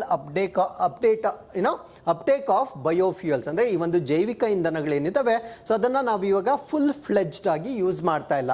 so ಮುಂದೆ ಬರ್ತಕ್ಕಂಥ ದಿನಗಳಲ್ಲಿ ಇದನ್ನ ಇನ್ನೂ ಹೆಚ್ಚಾಗಿ ಬಳಕೆ ಮಾಡ್ತಕ್ಕಂಥ ಒಂದು ಪ್ರಮೋಷನಲ್ ಆಕ್ಟಿವಿಟೀಸ್ ಏನಿರುತ್ತೆ ಅಥವಾ ಎನ್ಕರೇಜ್ಮೆಂಟಲ್ ಆಕ್ಟಿವಿಟೀಸ್ ಏನಿರುತ್ತೆ ಸೊ ಅದನ್ನ ಮಾಡ್ತಕ್ಕಂಥದ್ದು ಇದರ ಉದ್ದೇಶವಾಗಿರುತ್ತೆ. ಅದರ ಜೊತೆಗೆ ಟೆಕ್ನಾಲಜಿಕಲ್ ಅಡ್ವಾನ್ಸ್ಮೆಂಟ್ಸ್ ಅಂದ್ರೆ ಯಾವುದೇ ಒಂದು ಹೊಸ ಉತ್ಪನ್ನವನ್ನ ನಾವು ಕ್ರಿಯೇಟ್ ಮಾಡಬೇಕಾಗಿದ್ರೆ ಅಥವಾ ಮಾಡಿಫಿಕೇಶನ್ಸ್ ಮಾಡಬೇಕಾಗಿದ್ರೆ ತಂತ್ರಜ್ಞಾನದ ಇಂಟರ್ವೆನ್ಷನ್ ಅಲ್ಲಿ ಆಗಬೇಕಾಗಿರುತ್ತೆ. ಸೊ ಆ ಒಂದು ತಂತ್ರಜ್ಞಾನಗಳ ಬಗ್ಗೆ ಡಿಸ್ಕಸ್ ಮಾಡ್ತಕ್ಕಂಥ ಒಂದು ಕಾಮನ್ ಫೋರಮ್ ಆಗಿರುತ್ತೆ. ಅದಾದ್ಮೇಲೆ ಯುಟಿಲೈಸೇಷನ್ ಆಫ್ ಸಸ್ಟೈನಬಲ್ ಬಯೋಫ್ಯೂಯಲ್ಸ್ ಅಂದ್ರೆ ಈ ಒಂದು ಬಯೋ ಎಥನಾಲ್ ಅಥವಾ ಬಯೋಮೆಥನಾಲ್ ಏನಿರುತ್ತೆ ಅಥವಾ ಬಯೋ ಡೀಸೆಲ್ ಏನಿರುತ್ತೆ ಸೊ ಈ ಒಂದು ಪ್ರಾಡಕ್ಟ್ಸ್ಗಳನ್ನು ನಾವು ಸಸ್ಟೈನಬಲ್ ಆಗಿ ಡೆವಲಪ್ ಮಾಡಬೇಕಾಗಿರುತ್ತೆ. ಫಾರ್ ಎಕ್ಸಾಂಪಲ್ ಇವಾಗ ಜನರೇಷನ್ 1 ಬಯೋಫ್ಯೂಯಲ್ ಅಂತ ಬರುತ್ತೆ. ಸೊ ಈ ಒಂದು ಜನರೇಷನ್ 1 ನಲ್ಲಿ ಬರ್ತಕ್ಕಂಥ ಒಂದು ಬಯೋಫ್ಯೂಯಲ್ಗಳನ್ನು edible parts of the food ಇಂದ ಮಾಡ್ತಾರೆ, ಅಂದ್ರೆ ನಾವು ಸೇವಿಸಲು ಯೋಗ್ಯವಾಗಿರ್ತಕ್ಕಂಥ ಆಹಾರ ಪದಾರ್ಥಗಳಿಂದ ಮಾಡ್ತಾರೆ. ಸೊ ಅದರಿಂದ ಮಾಡೋದ್ರಿಂದ ನಮಗೆ ಫುಡ್ ಸೆಕ್ಯೂರಿಟಿಗೆ ಪ್ರಾಬ್ಲಮ್ ಆಗ್ತಕ್ಕಂಥ ಒಂದು ಸಾಧ್ಯತೆ ಇರುತ್ತೆ. ಸೊ ನಾವು ತಯಾರಿ ಮಾಡ್ತಕ್ಕಂಥ ಈ ಒಂದು ಬಯೋಫ್ಯೂಯಲ್ ಏನಿರುತ್ತೆ ಅದು ಕೃಷಿ ತ್ಯಾಜ್ಯದಿಂದ ಅಂದ್ರೆ ನಮಗೆ ತಿನ್ನಲು ಯೋಗ್ಯವಿಲ್ಲದ ತ್ಯಾಜ್ಯ ಪದಾರ್ಥಗಳಿಂದ ಮಾಡಿದ್ರೆ ಅದನ್ನ ನಾವು ಸಸ್ಟೈನಬಲ್ ಯೂಸ್ ಅಂತ ಕರಿತೇವೆ, ಅಂದ್ರೆ ಸುಸ್ಥಿರವಾಗಿರ್ತಕ್ಕಂಥ ಬಳಕೆ ಅಂತ ಕರಿತೇವೆ. ಸೊ ಅದನ್ನ ಉತ್ತೇಜನ ಮಾಡ್ತಕ್ಕಂಥದ್ದು ಈ ಒಂದು ಅಸೋಸಿಯೇಷನ್ ಅನ್ನ ಇನ್ನೊಂದು ಗುರಿಯಾಗಿರುತ್ತೆ. ಅದಾದ್ಮೇಲೆ shaping the robust standard setting ಅಂದ್ರೆ ಈ ಒಂದು ಬಯೋ ಫ್ಯೂಯಲ್ಸ್ಗೆ ಸಂಬಂಧಪಟ್ಟಂತೆ ಒಂದು ಮಾನದಂಡಗಳನ್ನ ತಯಾರಿ ಮಾಡತಕ್ಕಂಥ ಗುರಿಯಿಂದ ಈ ಒಂದು ಅಲಯನ್ಸ್ ಅಥವಾ ಅಸೋಸಿಯೇಷನ್ ಅನ್ನ ಸ್ಥಾಪನೆ ಮಾಡಿರ್ತಾರೆ. ಸೊ ಈ ಒಂದು ಅಸೋಸಿಯೇಷನ್ ಏನಿದೆ it acts as a central repository of knowledge and expert hub. ಅಂದ್ರೆ ಈ ಬಯೋಫ್ಯೂಯಲ್ಸ್ಗೆ ಸಂಬಂಧಪಟ್ಟಂತೆ ಒಂದು ಕೇಂದ್ರೀಯವಾಗಿರ್ತಕ್ಕಂಥ ಒಂದು ಹಬ್ ಅಥವಾ ಇಲ್ಲಿ ಎಕ್ಸ್ಪರ್ಟ್ಸ್ ಅಥವಾ ಪರಿಣಿತರನ್ನ ಹೊಂದಿರತಕ್ಕಂಥ ಒಂದು ವಲಯವಾಗಿ ಇದು ಕಾರ್ಯನಿರ್ವಹಿಸುತ್ತದೆ. ಸೊ ಅದ್ರ ಜೊತೆಗೆ it serves as catalytic platform. ಅಂದ್ರೆ ಕೆಟಲಿಟಿಕ್ ಅಂದ್ರೆ ವೇಗವರ್ಧಕ ಅಂತ ಕರಿತೇವೆ. ಕೆಮಿಸ್ಟ್ರಿಯಲ್ಲಿ ನಾವು ಕೆಟಲಿಸ್ಟ್ ಅನ್ನ ಬಳಕೆ ಮಾಡ್ತೇವೆ. ರೇಟ್ ಆಫ್ ರಿಯಾಕ್ಷನ್ ಅನ್ನ ಅವು ಇದರ್ ಫಾಸ್ಟ್ ಮಾಡುತ್ತೆ ಅಥವಾ ಸ್ಲೋ ಮಾಡುತ್ತೆ. ಬಟ್ ನಮಗಿಲ್ಲಿ ಬೇಕಾಗಿರೋದು ಬಯೋಫ್ಯೂಯಲ್ ನ ಬಳಕೆಯನ್ನ ವೇಗವರ್ಧನೆ ಮಾಡ್ತಕ್ಕಂಥದ್ದು ಇದರ ಉದ್ದೇಶವಾಗಿರುತ್ತೆ. ಸೊ ಈ ಒಂದು ವೇಗವರ್ಧನೆಯನ್ನ ಮಾಡುವ ಸಲುವಾಗಿ ಭಾರತ ರಾಷ್ಟ್ರ G20ಯಲ್ಲಿ ಈ ಒಂದು ಒಕ್ಕೂಟವನ್ನ ಸ್ಥಾಪನೆ ಮಾಡಲಾಗಿರುತ್ತೆ. ಹಾಗಿದ್ರೆ ಈ ಒಂದು ಆರ್ಟಿಕಲ್ಗೆ ಸಂಬಂಧಪಟ್ಟಂತೆ ನಾವು ಒಂದು ಪ್ರಶ್ನೆಯನ್ನ ಕೇಳ್ತಾ ಇದ್ದೇವೆ. Who started the international solar alliance? ಅಂದ್ರೆ ನಾವು ಹೇಗೆ ಇವಾಗ ಜೈವಿಕ ಇಂಧನಗಳಿಗೆ ಸಂಬಂಧಪಟ್ಟಂತೆ ಒಂದು ಅಸೋಸಿಯೇಷನ್ ಅನ್ನ ಸ್ಥಾಪನೆ ಮಾಡಿದ್ದೇವೆ. ಸೊ ಅದೇ ರೀತಿ ಇದಕ್ಕಿಂತ ಮುಂಚೆ ಒಂದು ಸೌರ ಒಕ್ಕೂಟವನ್ನ ಕೂಡ ಸ್ಥಾಪನೆ ಮಾಡಲಾಗಿತ್ತು. ಆ ಸೌರ ಒಕ್ಕೂಟವನ್ನ ಪ್ರಾರಂಭ ಮಾಡಿದ ರಾಷ್ಟ್ರಗಳು ಯಾವ್ದ್ಯಾವ್ದು ಅನ್ನೋದನ್ನ ನೀವು ನಮಗೆ ಕಮೆಂಟ್ಸ್ ಅಲ್ಲಿ ತಿಳಿಸಬಹುದಾಗಿರುತ್ತೆ. So with this let's get in to question number 3. So ಇವತ್ತಿನ ಮೂರನೇ ಪ್ರಶ್ನೆ, ಕೆಳಗಿನವುಗಳಲ್ಲಿ ಯಾವುದು ಮೊದಲ ದ್ರವ ಜಲಜನಕ ಚಾಲಿತ ಪೈಲಟ್ ವಿಮಾನವನ್ನು ಪ್ರತಿನಿಧಿಸುತ್ತದೆ? ಪೈಲಟ್ ಅಂದ್ರೆ ನಾಟ್ ಸಂಬಡಿ ಹೂ ಡ್ರೈವ್ಸ್ ಅಥವಾ who handles the aeroplanes. Pilot ಅಂದ್ರೆ ಪ್ರಾಯೋಗಿಕವಾಗಿ ಅನ್ನೋದನ್ನ ನೀವು ಅರ್ಥ ಮಾಡ್ಕೊಳ್ಬೇಕು. So which of the following represents the first liquid hydrogen powered piloted plane? So ಇದನ್ನ ಈ ಒಂದು ಪ್ರಶ್ನೆಗೆ ಸರಿಯಾದ ಉತ್ತರ, ಆ ಒಂದು ಪ್ಲೇನ್ಗೆ ಕೊಟ್ಟಿರ್ತಕ್ಕಂಥ ಹೆಸರೇನು ಅಂದ್ರೆ H2 ಫ್ಲೈ ಅಂತ ಇದಕ್ಕೆ ನಾಮಕರಣ ಮಾಡಿದ್ದಾರೆ. ಸೊ H2 ಅಂದ್ರೆ ಇಲ್ಲೇ ಗೊತ್ತಾಗುತ್ತೆ, H2 ಅಂದ್ರೆ ಹೈಡ್ರೋಜನ್ ಅಥವಾ ಜಲಜನಕ. ಬಟ್ ಅವ್ರು ಬಳಕೆ ಮಾಡಿರ್ತಕ್ಕಂಥದ್ದು ಗೇಷಿಯಸ್ ಹೈಡ್ರೋಜನ್ ಆಗಿರೋದಿಲ್ಲ, ಲಿಕ್ವಿಫೈಡ್ ಅಥವಾ ದ್ರವರೂಪದ ಜಲಜನಕವನ್ನ ಬಳಕೆ ಮಾಡಿಕೊಂಡು ಮೊಟ್ಟ ಮೊದಲ ಬಾರಿಗೆ ಪ್ರಾಯೋಗಿಕವಾಗಿ ಒಂದು ವಿಮಾನವನ್ನ ಫ್ಲೈ ಮಾಡಿರ್ತಾರೆ. ಆ ಒಂದು ವಿಮಾನದ ಹೆಸರೇನು ಅಂತಕ್ಕಂಥದ್ದು ನಮ್ಮ ಪ್ರಶ್ನೆ ಆಗಿತ್ತು. ಸೊ ಈ ಒಂದು ವಿಮಾನಕ್ಕೆ H2 ಫ್ಲೈ ಅಂತ ಕರೀತೇವೆ. ಸೊ ಹಾಗಿದ್ರೆ ಇದರ ಅಪ್ಡೇಟ್ ಏನು ಅಂದ್ರೆ first liquid hydrogen powered pilot plane ಅಂದ್ರೆ ಪ್ರಪಂಚದಲ್ಲಿಯೇ ಮೊಟ್ಟ ಮೊದಲ ಬಾರಿಗೆ ಒಂದು ಪ್ಲೇನ್ ಅನ್ನ ಲಿಕ್ವಿಡ್ ಪೆಟ್ರೋಲ್ ಅನ್ನ ಉಪಯೋಗಿಸಿಕೊಂಡು ಪ್ರಾಯೋಗಿಕವಾಗಿ ಪರೀಕ್ಷೆ ಮಾಡುವುದರ ಮುಖಾಂತರ ಯಶಸ್ಸನ್ನ ಕಂಡಿರ್ತಾರೆ. ಸೊ ಇದನ್ನ ಮುಂದೆ ಕಮರ್ಷಿಯಲಿ ಅಥವಾ ಈ ಪ್ಯಾಸೆಂಜರ್ಸ್ಗಳಿಗೂ ಕೂಡ ಅಂದ್ರೆ ಪ್ಯಾಸೆಂಜರ್ಸ್ ಅನ್ನ ಡ್ರಿವನ್ ಮಾಡ್ತಕ್ಕಂಥ ಫ್ಲೈಟ್ಗಳಿಗೂ ಕೂಡ ಬಳಸ್ತಕ್ಕಂಥ ಒಂದು ಸಾಧ್ಯತೆಯನ್ನ ನಾವಿಲ್ಲಿ ಗಮನಿಸಬಹುದಾಗಿರುತ್ತೆ. ಸೊ ಇದನ್ನ ಮಾಡಿರ್ತಕ್ಕಂಥ ರಾಷ್ಟ್ರ ಯಾವುದು? ಸೊ ಇದನ್ನ ಮಾಡಿರ್ತಕ್ಕಂಥ ರಾಷ್ಟ್ರ German developer of aircraft power train systems ಅಂತ ಕರಿತೇವೆ. ಅಂದ್ರೆ ಜರ್ಮನ್ ರಾಷ್ಟ್ರಕ್ಕೆ ಸಂಬಂಧಪಟ್ಟಿರ್ತಕ್ಕಂಥ ಒಂದು ಪವರ್ ಟ್ರೈನ್ ಸಿಸ್ಟಮ್ ಅಂತ ನಾವೇನ್ ಕರಿತೇವೆ. ಸೊ ಇವ್ರೇನ್ ಮಾಡಿರ್ತಾರೆ ಅಂದ್ರೆ ಲಿಕ್ವಿಡ್ ಹೈಡ್ರೋಜನ್ ಅಥವಾ ದ್ರವ ರೂಪದ ಜಲಜನಕವನ್ನ ಬಳಸಿಕೊಂಡು ಒಂದು ವಿಮಾನವನ್ನ ಹಾರಾಟ ಮಾಡ್ತಕ್ಕಂಥ ಪ್ರಯೋಗವನ್ನ ಸಕ್ಸಸ್ಫುಲ್ ಆಗಿ ಮಾಡಿರ್ತಾರೆ. ಸೊ ಈ ಒಂದು ಹಾರಾಟ ಏನಿರುತ್ತೆ ಇದು ಯಾವ ಪ್ರಾಜೆಕ್ಟ್ ನ ಒಂದು ಪ್ರಾಡಕ್ಟ್ ಆಗಿರುತ್ತೆ ಅಂತ ಪ್ರಶ್ನೆ ಕೇಳಿದಾಗ ಆ ಪ್ರಾಜೆಕ್ಟ್ ಅನ್ನ ನಾವೇನಂತ ಕರಿತೇವೆ ಅಂದ್ರೆ ಪ್ರಾಜೆಕ್ಟ್ ಹೆವೆನ್ ಅಂತ ಕರಿತೇವೆ. ಸೊ ಪ್ರಾಜೆಕ್ಟ್ ಹೆವೆನ್ ನ ಫುಲ್ ಫಾರ್ಮ್ ಏನು ಅಂತ ಕೇಳಿದಾಗ hydrogen energy and vertical electric aircraft network ಅಂತ ಕರಿತೇವೆ. ಸೊ ಈ ಒಂದು ಹೆವೆನ್ ನ ಔಟ್ಕಮ್ ಆಗಿ ಈ ಒಂದು ಪ್ರಯೋಗವನ್ನ ನಡೆಸಿರ್ತಾರೆ. ಸೊ ಈ ಒಂದು ಪ್ರಯೋಗ ಈಗ ಯಶಸ್ಸಾಗಿರೋದನ್ನ ನಾವಿಲ್ಲಿ ಗಮನಿಸಬಹುದಾಗಿರುತ್ತೆ. ಸೊ ಈಗ ನನಗೆ ಪ್ರಶ್ನೆ ಬರುತ್ತೆ, ಯಾಕೆ ಸರ್ ನಾವು ಲಿಕ್ವಿಡ್ ಹೈಡ್ರೋಜನ್ ಅನ್ನ ಬಳಕೆ ಮಾಡಬೇಕು, ಕಂಪ್ರೆಸ್ಡ್ ಗೇಷಿಯಸ್ ಹೈಡ್ರೋಜನ್ ಅನ್ನ ಬಳಕೆ ಮಾಡಬಹುದಾಗಿತ್ತಲ್ಲ ಅಂತಕ್ಕಂಥ ಒಂದು ಪ್ರಶ್ನೆ ಬರುತ್ತೆ. ಸೊ ನಾವು ಯಾಕೆ ಲಿಕ್ವಿಡ್ ಹೈಡ್ರೋಜನ್ ಅನ್ನ ಬಳಕೆ ಮಾಡಿದ್ದೀವಿ ಅನ್ನೋದನ್ನ ನಾವು ನೋಡೋದಾದ್ರೆ ಈ ಕಂಪ್ರೆಸ್ಡ್ ಸಂಕುಚಿತಗೊಳಿಸಿರ್ತಕ್ಕಂಥ ಒಂದು ಜಲಜನಕ ಏನಿರುತ್ತೆ ಅದಕ್ಕೂ ಮತ್ತು ಲಿಕ್ವಿಡ್ ಜಲಜನಕವನ್ನ ನಾವು ಹೋಲಿಕೆ ಮಾಡಿದಾಗ ಅದರ ಮೈಲೇಜ್ ಏನಿರುತ್ತೆ ಅಥವಾ ಆವರೇಜ್ ಅಥವಾ ಮೈಲೇಜ್ ಅಂತ ನಾವೇನು ಕರಿತೇವೆ ಸೊ ಅದು ಡಬಲ್ ಆಗಿರೋದನ್ನ ನಾವಿಲ್ಲಿ ನೋಡ್ಬೋದಾಗಿರುತ್ತೆ. ಸೊ ಅಪ್ರಾಕ್ಸಿಮೇಟ್ಲಿ ಅದರ ಮೈಲೇಜ್ 932 ಅಂದ್ರೆ ಮುಂಚೆ 466 ಮೈಲ್ಸ್ ಕೊಡ್ತಾ ಇರ್ತಕ್ಕಂಥ ಆ ಒಂದು ಏರೋಪ್ಲೇನ್ ಏನಿರುತ್ತೆ 932 ಅಂದ್ರೆ ಆಲ್ಮೋಸ್ಟ್ ಡಬಲ್ ಆಗಿರೋದನ್ನ ನಾವು ನೋಡ್ಬೋದಾಗಿರುತ್ತೆ. ಸೊ ಇದು ಲಿಕ್ವಿಡ್ ಹೈಡ್ರೋಜನ್ ಅನ್ನ ಬಳಕೆ ಮಾಡೋದ್ರಿಂದ ಆಗ್ತಕ್ಕಂಥ ಒಂದು ಪ್ರಯೋಜನವಾಗಿರುತ್ತೆ. ಇನ್ಸ್ಟೆಡ್ ಆಫ್ ಗೇಷಿಯಸ್ ಹೈಡ್ರೋಜನ್ ಅಂದ್ರೆ ಆ ಗೇಷಿಯಸ್ ಹೈಡ್ರೋಜನ್ ಅನ್ನ ಕಂಪ್ರೆಸ್ ಮಾಡಬೇಕಾಗಿರುತ್ತೆ. ಸೊ ಕಂಪ್ರೆಸ್ ಮಾಡಿದಾಗ ಅದರ ಮೈಲೇಜ್ ಅಂತಕ್ಕಂಥದ್ದು ಕಡಿಮೆ ಆಗಿರೋದನ್ನ ನಾವಿಲ್ಲಿ ಗಮನಿಸಬಹುದಾಗಿರುತ್ತೆ. ಸೊ ಅದ್ರ ಜೊತೆಗೆ ಇನ್ನೊಂದು ಅಡ್ವಾಂಟೇಜ್ ಕೂಡ ಇದೆ. Tanks filled with liquefied cryogenic hydrogen has low weights ಅಂದ್ರೆ ಆ ಒಂದು ಟ್ಯಾಂಕ್ಗಳೇನಿರುತ್ತೆ ಅದನ್ನ ಇಂಧನವನ್ನ ಫಿಲ್ ಮಾಡ್ತಕ್ಕಂಥ ಒಂದು ಟ್ಯಾಂಕ್ಸ್ ಏನಿರುತ್ತೆ ಸೊ ಅದರಲ್ಲಿ ನಾವು ಲಿಕ್ವಿಡ್ ಹೈಡ್ರೋಜನ್ ಅನ್ನ ಫಿಲ್ ಮಾಡಿದ್ರೆ ಅದೇ ಜಾಗದಲ್ಲಿ ನಾವು ಕಂಪ್ರೆಸ್ಡ್ ಹೈಡ್ರೋಜನ್ ಅಂದ್ರೆ ಗೇಷಿಯಸ್ ಅಥವಾ ಅನಿಲ ರೂಪದಲ್ಲಿರ್ತಕ್ಕಂಥ ಹೈಡ್ರೋಜನ್ ಅನ್ನ ಫಿಲ್ ಮಾಡಿದ್ರೆ ಅದರ ವೆಯ್ಟ್ ಜಾಸ್ತಿ ಆಗುತ್ತೆ. ಸೊ ಯಾವಾಗ ವೆಯ್ಟ್ ಜಾಸ್ತಿ ಆಗುತ್ತೆ ನಮ್ಗೆ ಯಾವಾಗಲೂ ಅಷ್ಟೇ ಈ ಫ್ಲೈಯಿಂಗ್ ಆಬ್ಜೆಕ್ಟ್ಸ್ ಏನಿರುತ್ತೆ, ಅದು ಏರ್ಕ್ರಾಫ್ಟ್ ಆಗಿರ್ಬೋದು ಅಥವಾ ಏರೋಪ್ಲೇನ್ ಆಗಿರ್ಬೋದು, ಆ ವೆಯ್ಟ್ ಅಂತಕ್ಕಂಥದ್ದು ತುಂಬ ಇಂಪಾರ್ಟೆಂಟ್ ಆಗಿರುತ್ತೆ. ನಮಗೆ ಕಡಿಮೆ ವೆಯ್ಟಲ್ಲಿ ಜಾಸ್ತಿ ಎಫಿಷಿಯನ್ಸಿಯನ್ನು ಕೊಡ್ತಕ್ಕಂಥ ಉತ್ಪನ್ನಗಳ ಅವಶ್ಯಕತೆ ಇರುತ್ತೆ. ಆ ಒಂದು ಉತ್ಪನ್ನಗಳಿಗೆ ಬೆಸ್ಟ್ ಸೂಟಬಲ್ ಯಾವುದಾಗಿರುತ್ತೆ ಅಂದರೆ liquid form of the hydrogen ಅನ್ನು ನಾವು ಉತ್ತಮವಾಗಿ ಬಳಕೆ ಮಾಡಬಹುದಾಗಿರುತ್ತೆ.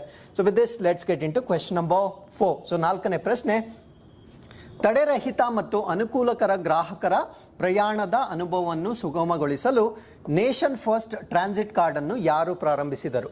ಹೂ launched nation first transit card to facilitate seamless and convenient customer commuting experience. So ಈ ಕಾರ್ಡನ್ನು ನಾವೇನಂತ ಕರಿತೀವಿ ಅಂದರೆ ನೇಷನ್ ಫಸ್ಟ್ ಟ್ರಾನ್ಸಿಟ್ ಕಾರ್ಡ್ ಅಂತ ಕರಿತೇವೆ. ಫಾರ್ ಎಕ್ಸಾಂಪಲ್, ನೀವು ಮೆಟ್ರೋಗೆ ಹೋಗ್ತೀರಾ. ಸೊ ಮೆಟ್ರೋಗೆ ಹೋದಾಗ ನೀವು ಮೆಟ್ರೋಗೆ ಸಂಬಂಧಪಟ್ಟಂತೆ ಒಂದು ಕಾರ್ಡನ್ನು ತೊಗೊಂಡಿರ್ತೀರ. ಅದರಲ್ಲಿ ನೀವು ಸೀಮ್ಲೆಸ್ ಆಗಿ ಟ್ರಾವೆಲ್ ಮಾಡ್ಬೋದಾಗಿರುತ್ತೆ. ಬಟ್ ಅದೇ ಕಾರ್ಡನ್ನು ನಾವು ಬೇರೆ ಕಡೆ ಶಾಪಿಂಗ್ ಮಾಲಲ್ಲಿ ಬಳಕೆ ಮಾಡೋಕ್ಕಾಗೋದಿಲ್ಲ. ಅದೇ ಕಾರ್ಡನ್ನು ನಾವು ಪಾರ್ಕಿಂಗ್ ಸೆಕ್ಷನಲ್ಲಿ ಬಳಕೆ ಮಾಡಲಿಕ್ಕಾಗೋದಿಲ್ಲ. ಸೊ ಇವೆಲ್ಲವನ್ನ ಯೂನಿಫೈ ಮಾಡಿ ಒಂದು ಕಾಮನ್ ಕಾರ್ಡನ್ನು ಪ್ರೊಡ್ಯೂಸ್ ಮಾಡಿರ್ತಾರೆ. ನಾವು ಮೆಟ್ರೋದಲ್ಲೂ ಅದನ್ನೇ ಯೂಸ್ ಮಾಡ್ಬೋದು, ಪಾರ್ಕಿಂಗಲ್ಲೂ ಅದನ್ನೇ ಯೂಸ್ ಮಾಡ್ಬೋದು. ಸೊ ಬೇರೆ ಬೇರೆ ಎಲ್ಲ ಶಾಪಿಂಗ್ ಕೇಂದ್ರಗಳಲ್ಲೂ ಕೂಡ ನಾವು ಅದನ್ನು ನಮ್ಮ ಡೆಬಿಟ್ ಕಾರ್ಡ್ ಹೇಗೆ ಯೂಸ್ ಮಾಡ್ತೇವೆ ಅದೇ ರೀತಿ ಆ ಕಾರ್ಡ್ಗಳನ್ನು ಬಳಕೆ ಮಾಡಬಹುದಾಗಿರುತ್ತೆ. ಸೊ ಈ ರೀತಿಯ ಕಾರ್ಡನ್ನು ನಮ್ಮ ಭಾರತ ದೇಶದಲ್ಲಿ ಮೊಟ್ಟ ಮೊದಲ ಬಾರಿಗೆ ಇಂಟ್ರೊಡ್ಯೂಸ್ ಮಾಡ್ತಾ ಇರ್ತಕ್ಕಂಥವ್ರು ಸ್ಟೇಟ್ ಬ್ಯಾಂಕ್ ಆಫ್ ಇಂಡಿಯಾ ವತಿಯಿಂದ ಈ ರೀತಿಯ ಕಾರ್ಡನ್ನು ಡೆವಲಪ್ ಮಾಡಿರ್ತಾರೆ. ಸೊ ಈ ಕಾರ್ಡನ್ನು ನಾವೇನಂತ ಕರಿತೀವಿ ಅಂದರೆ ನೇಷನ್ ಫಸ್ಟ್ ಟ್ರಾನ್ಸಿಟ್ ಕಾರ್ಡ್ ಅಂತ ಕರಿತೇವೆ. ಸೊ ಈ ಕಾರ್ಡನ್ನು ಅಭಿವೃದ್ಧಿಪಡಿಸಿರ್ತಕ್ಕಂಥವ್ರು ಸ್ಟೇಟ್ ಬ್ಯಾಂಕ್ ಆಫ್ ಇಂಡಿಯಾ ವತಿಯಿಂದ ಅಭಿವೃದ್ಧಿಪಡಿಸಿರ್ತಾರೆ. ಸೊ ಈ ಒಂದು ಕಾರ್ಡನ್ನು ಏನಕ್ಕೆ ಅಭಿವೃದ್ಧಿಪಡಿಸಿರ್ತಾರೆ ಅಂದರೆ ಕಮ್ಯೂಟಿಂಗ್ ಎಕ್ಸ್ಪೀರಿಯನ್ಸ್, ಅಂದರೆ ನಾವು ಟ್ರಾವೆಲ್ ಮಾಡ್ತಕ್ಕಂಥ ಒಂದು ಪ್ಲೇಸ್ಗಳಲ್ಲಿ ಅನೇಕ ಪ್ರದೇಶಗಳಲ್ಲಿ ನಾವು ಎಂಟ್ರಿ ಫೀಸ್ಗಳಾಗಿ ಅಥವಾ ಟಿಕೆಟ್ಗಳನ್ನಾಗಲಿ ಖರೀದಿ ಮಾಡಬೇಕಾಗಿರುತ್ತೆ. ಆ ಎಲ್ಲ ಒಂದು ಖರೀದಿಗೆ ಯೂನಿಫೈಡ್ ಕಾರ್ಡನ್ನು ತಯಾರಿ ಮಾಡಿರ್ತಾರೆ. ಸೊ ಈ ಒಂದು ಕಾರ್ಡನ್ನು ನಾವು ನೇಷನ್ ಫಸ್ಟ್ ಟ್ರಾನ್ಸಿಟ್ ಕಾರ್ಡ್ ಅಂತ ಕರಿತೇವೆ. ಸೊ ಇದನ್ನು ಎಲ್ಲೆಲ್ಲಿ ಬಳಕೆ ಮಾಡ್ತಾರೆ ಅನ್ನೋದನ್ನು ನಾನು ಆಲ್ರೆಡಿ ನಿಮಗೆ ಎಕ್ಸ್ಪ್ಲೈನ್ ಮಾಡಿರ್ತೇನೆ. ಸೊ ಅದಾದಮೇಲೆ ಈ ಒಂದು ಕಾರ್ಡಿಂದ ಇನ್ನೂ ಅನುಕೂಲಗಳಿರುತ್ತೆ. ಅದೇನು ಅಂದರೆ making retail and E commerce, ಅಂದರೆ ನಾವು ಆನ್ಲೈನ್ ಶಾಪಿಂಗ್ ಮಾಡಿದಾಗ ಅಥವಾ ಇ ಕಾಮರ್ಸ್ ಅಂತ ನಾವೇನು ಕರಿತೇವೆ, ಸೊ ಅಲ್ಲೂ ಕೂಡ ಈ ಕಾರ್ಡ್ಗಳನ್ನು ನಾವು ನೇರವಾಗಿ ಬಳಕೆ ಮಾಡ್ತಕ್ಕಂಥ ಒಂದು ಸಾಧ್ಯತೆ ಇರುತ್ತೆ. ಸೊ ಈ ಕಾರ್ಡ್ಸ್ಗಳನ್ನು ಯಾವುದರಿಂದ ಪವರ್ಡ್ ಇದೆ ಅಂತ ನಾವು ಹೇಳೋದಾದ್ರೆ ರೂಪೇ ಮತ್ತೆ ನ್ಯಾಷನಲ್ ಕಾಮನ್ ಮೊಬಿಲಿಟಿ ಕಾರ್ಡ್ ಅಂತ ನಾವೇನು ಕರಿತೇವೆ. ಸೊ ಈ ಒಂದು ತಂತ್ರಜ್ಞಾನದ ಮುಖಾಂತರ ಈ ಕಾರ್ಡ್ಗಳನ್ನು ಡೆವಲಪ್ ಮಾಡಿರ್ತಾರೆ.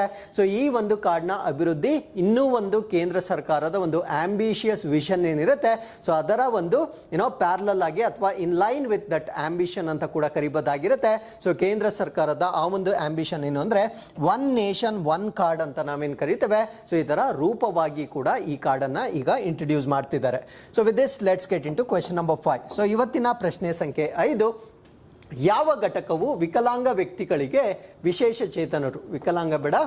ಚೇತನ ವ್ಯಕ್ತಿಗಳೊಂದಿಗೆ ತೊಡಗಿಸಿಕೊಳ್ಳಲು ಮತ್ತು ಭಾರತದಲ್ಲಿ ಮುಖ್ಯವಾಹಿನಿ ಕಾರ್ಯಪಡೆಯಲ್ಲಿ ಅವರ ಭಾಗವಹಿಸುವಿಕೆಯನ್ನು ಸಕ್ರಿಯಗೊಳಿಸಲು 5 ರಾಜ್ಯ ಸರ್ಕಾರಗಳೊಂದಿಗೆ ಒಪ್ಪಂದಕ್ಕೆ ಸಹಿ ಹಾಕಿದೆ?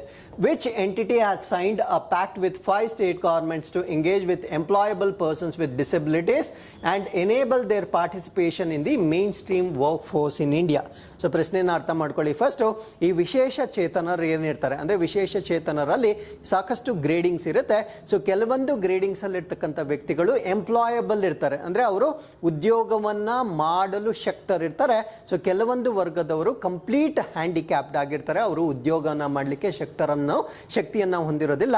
ಅವರನ್ನು ಹೊರತುಪಡಿಸಿ ಮಿಕ್ಕಿದ ಅಂದರೆ ಉದ್ಯೋಗವನ್ನು ಮಾಡಲಿಕ್ಕೆ ಶಕ್ತಿ ಅಥವಾ ಸಾಮರ್ಥ್ಯವನ್ನು ಹೊಂದಿರತಕ್ಕಂಥ ವ್ಯಕ್ತಿಗಳಿಗೆ ಈ ಒಂದು ಮೇನ್ ಸ್ಟ್ರೀಮ್ಗೆ ತರಲಿಕ್ಕೆ ಸೊ ಒಂದು ಯೂನಿಟ್ ಈಗ 5 ರಾಜ್ಯಗಳೊಂದಿಗೆ ಒಂದು ಒಪ್ಪಂದವನ್ನು ಮಾಡಿಕೊಂಡಿದೆ. ಆ ಘಟಕ ಯಾವುದು ಅನ್ನೋದು ನಮ್ಮ ಪ್ರಶ್ನೆ ಆಗಿತ್ತು. ಈ ಪ್ರಶ್ನೆಗೆ ಸರಿಯಾದ ಉತ್ತರ ಅಮೆಜಾನ್ ಇಂಡಿಯಾದವರು ವಿಶೇಷ ಚೇತನರವರನ್ನ ಮುಖ್ಯವಾಹಿನಿಗೆ ತರಲಿಕ್ಕೆ ಬೇಕಾಗಿರ್ತಕ್ಕಂಥ ಒಂದು ಕೌಶಲ್ಯವನ್ನು ನೀಡುವ ಸಲುವಾಗಿ 5 ರಾಜ್ಯಗಳೊಂದಿಗೆ ಒಪ್ಪಂದವನ್ನು ಮಾಡಿಕೊಂಡಿರುತ್ತೆ. ಸೊ ಇದರ ಅಪ್ಡೇಟ್ ಏನು ಅಂದರೆ Amazon India to empower persons with disabilities, ಅಂದರೆ ಈ ಒಂದು ವಿಶೇಷ ಚೇತನ ವ್ಯಕ್ತಿಗಳೇನಿರ್ತಾರೆ ಸೊ ಅವರನ್ನು ಸಬಲೀಕರಣಗೊಳಿಸ್ತಕ್ಕಂಥದ್ದು ಇದರ ಉದ್ದೇಶವಾಗಿರುತ್ತೆ.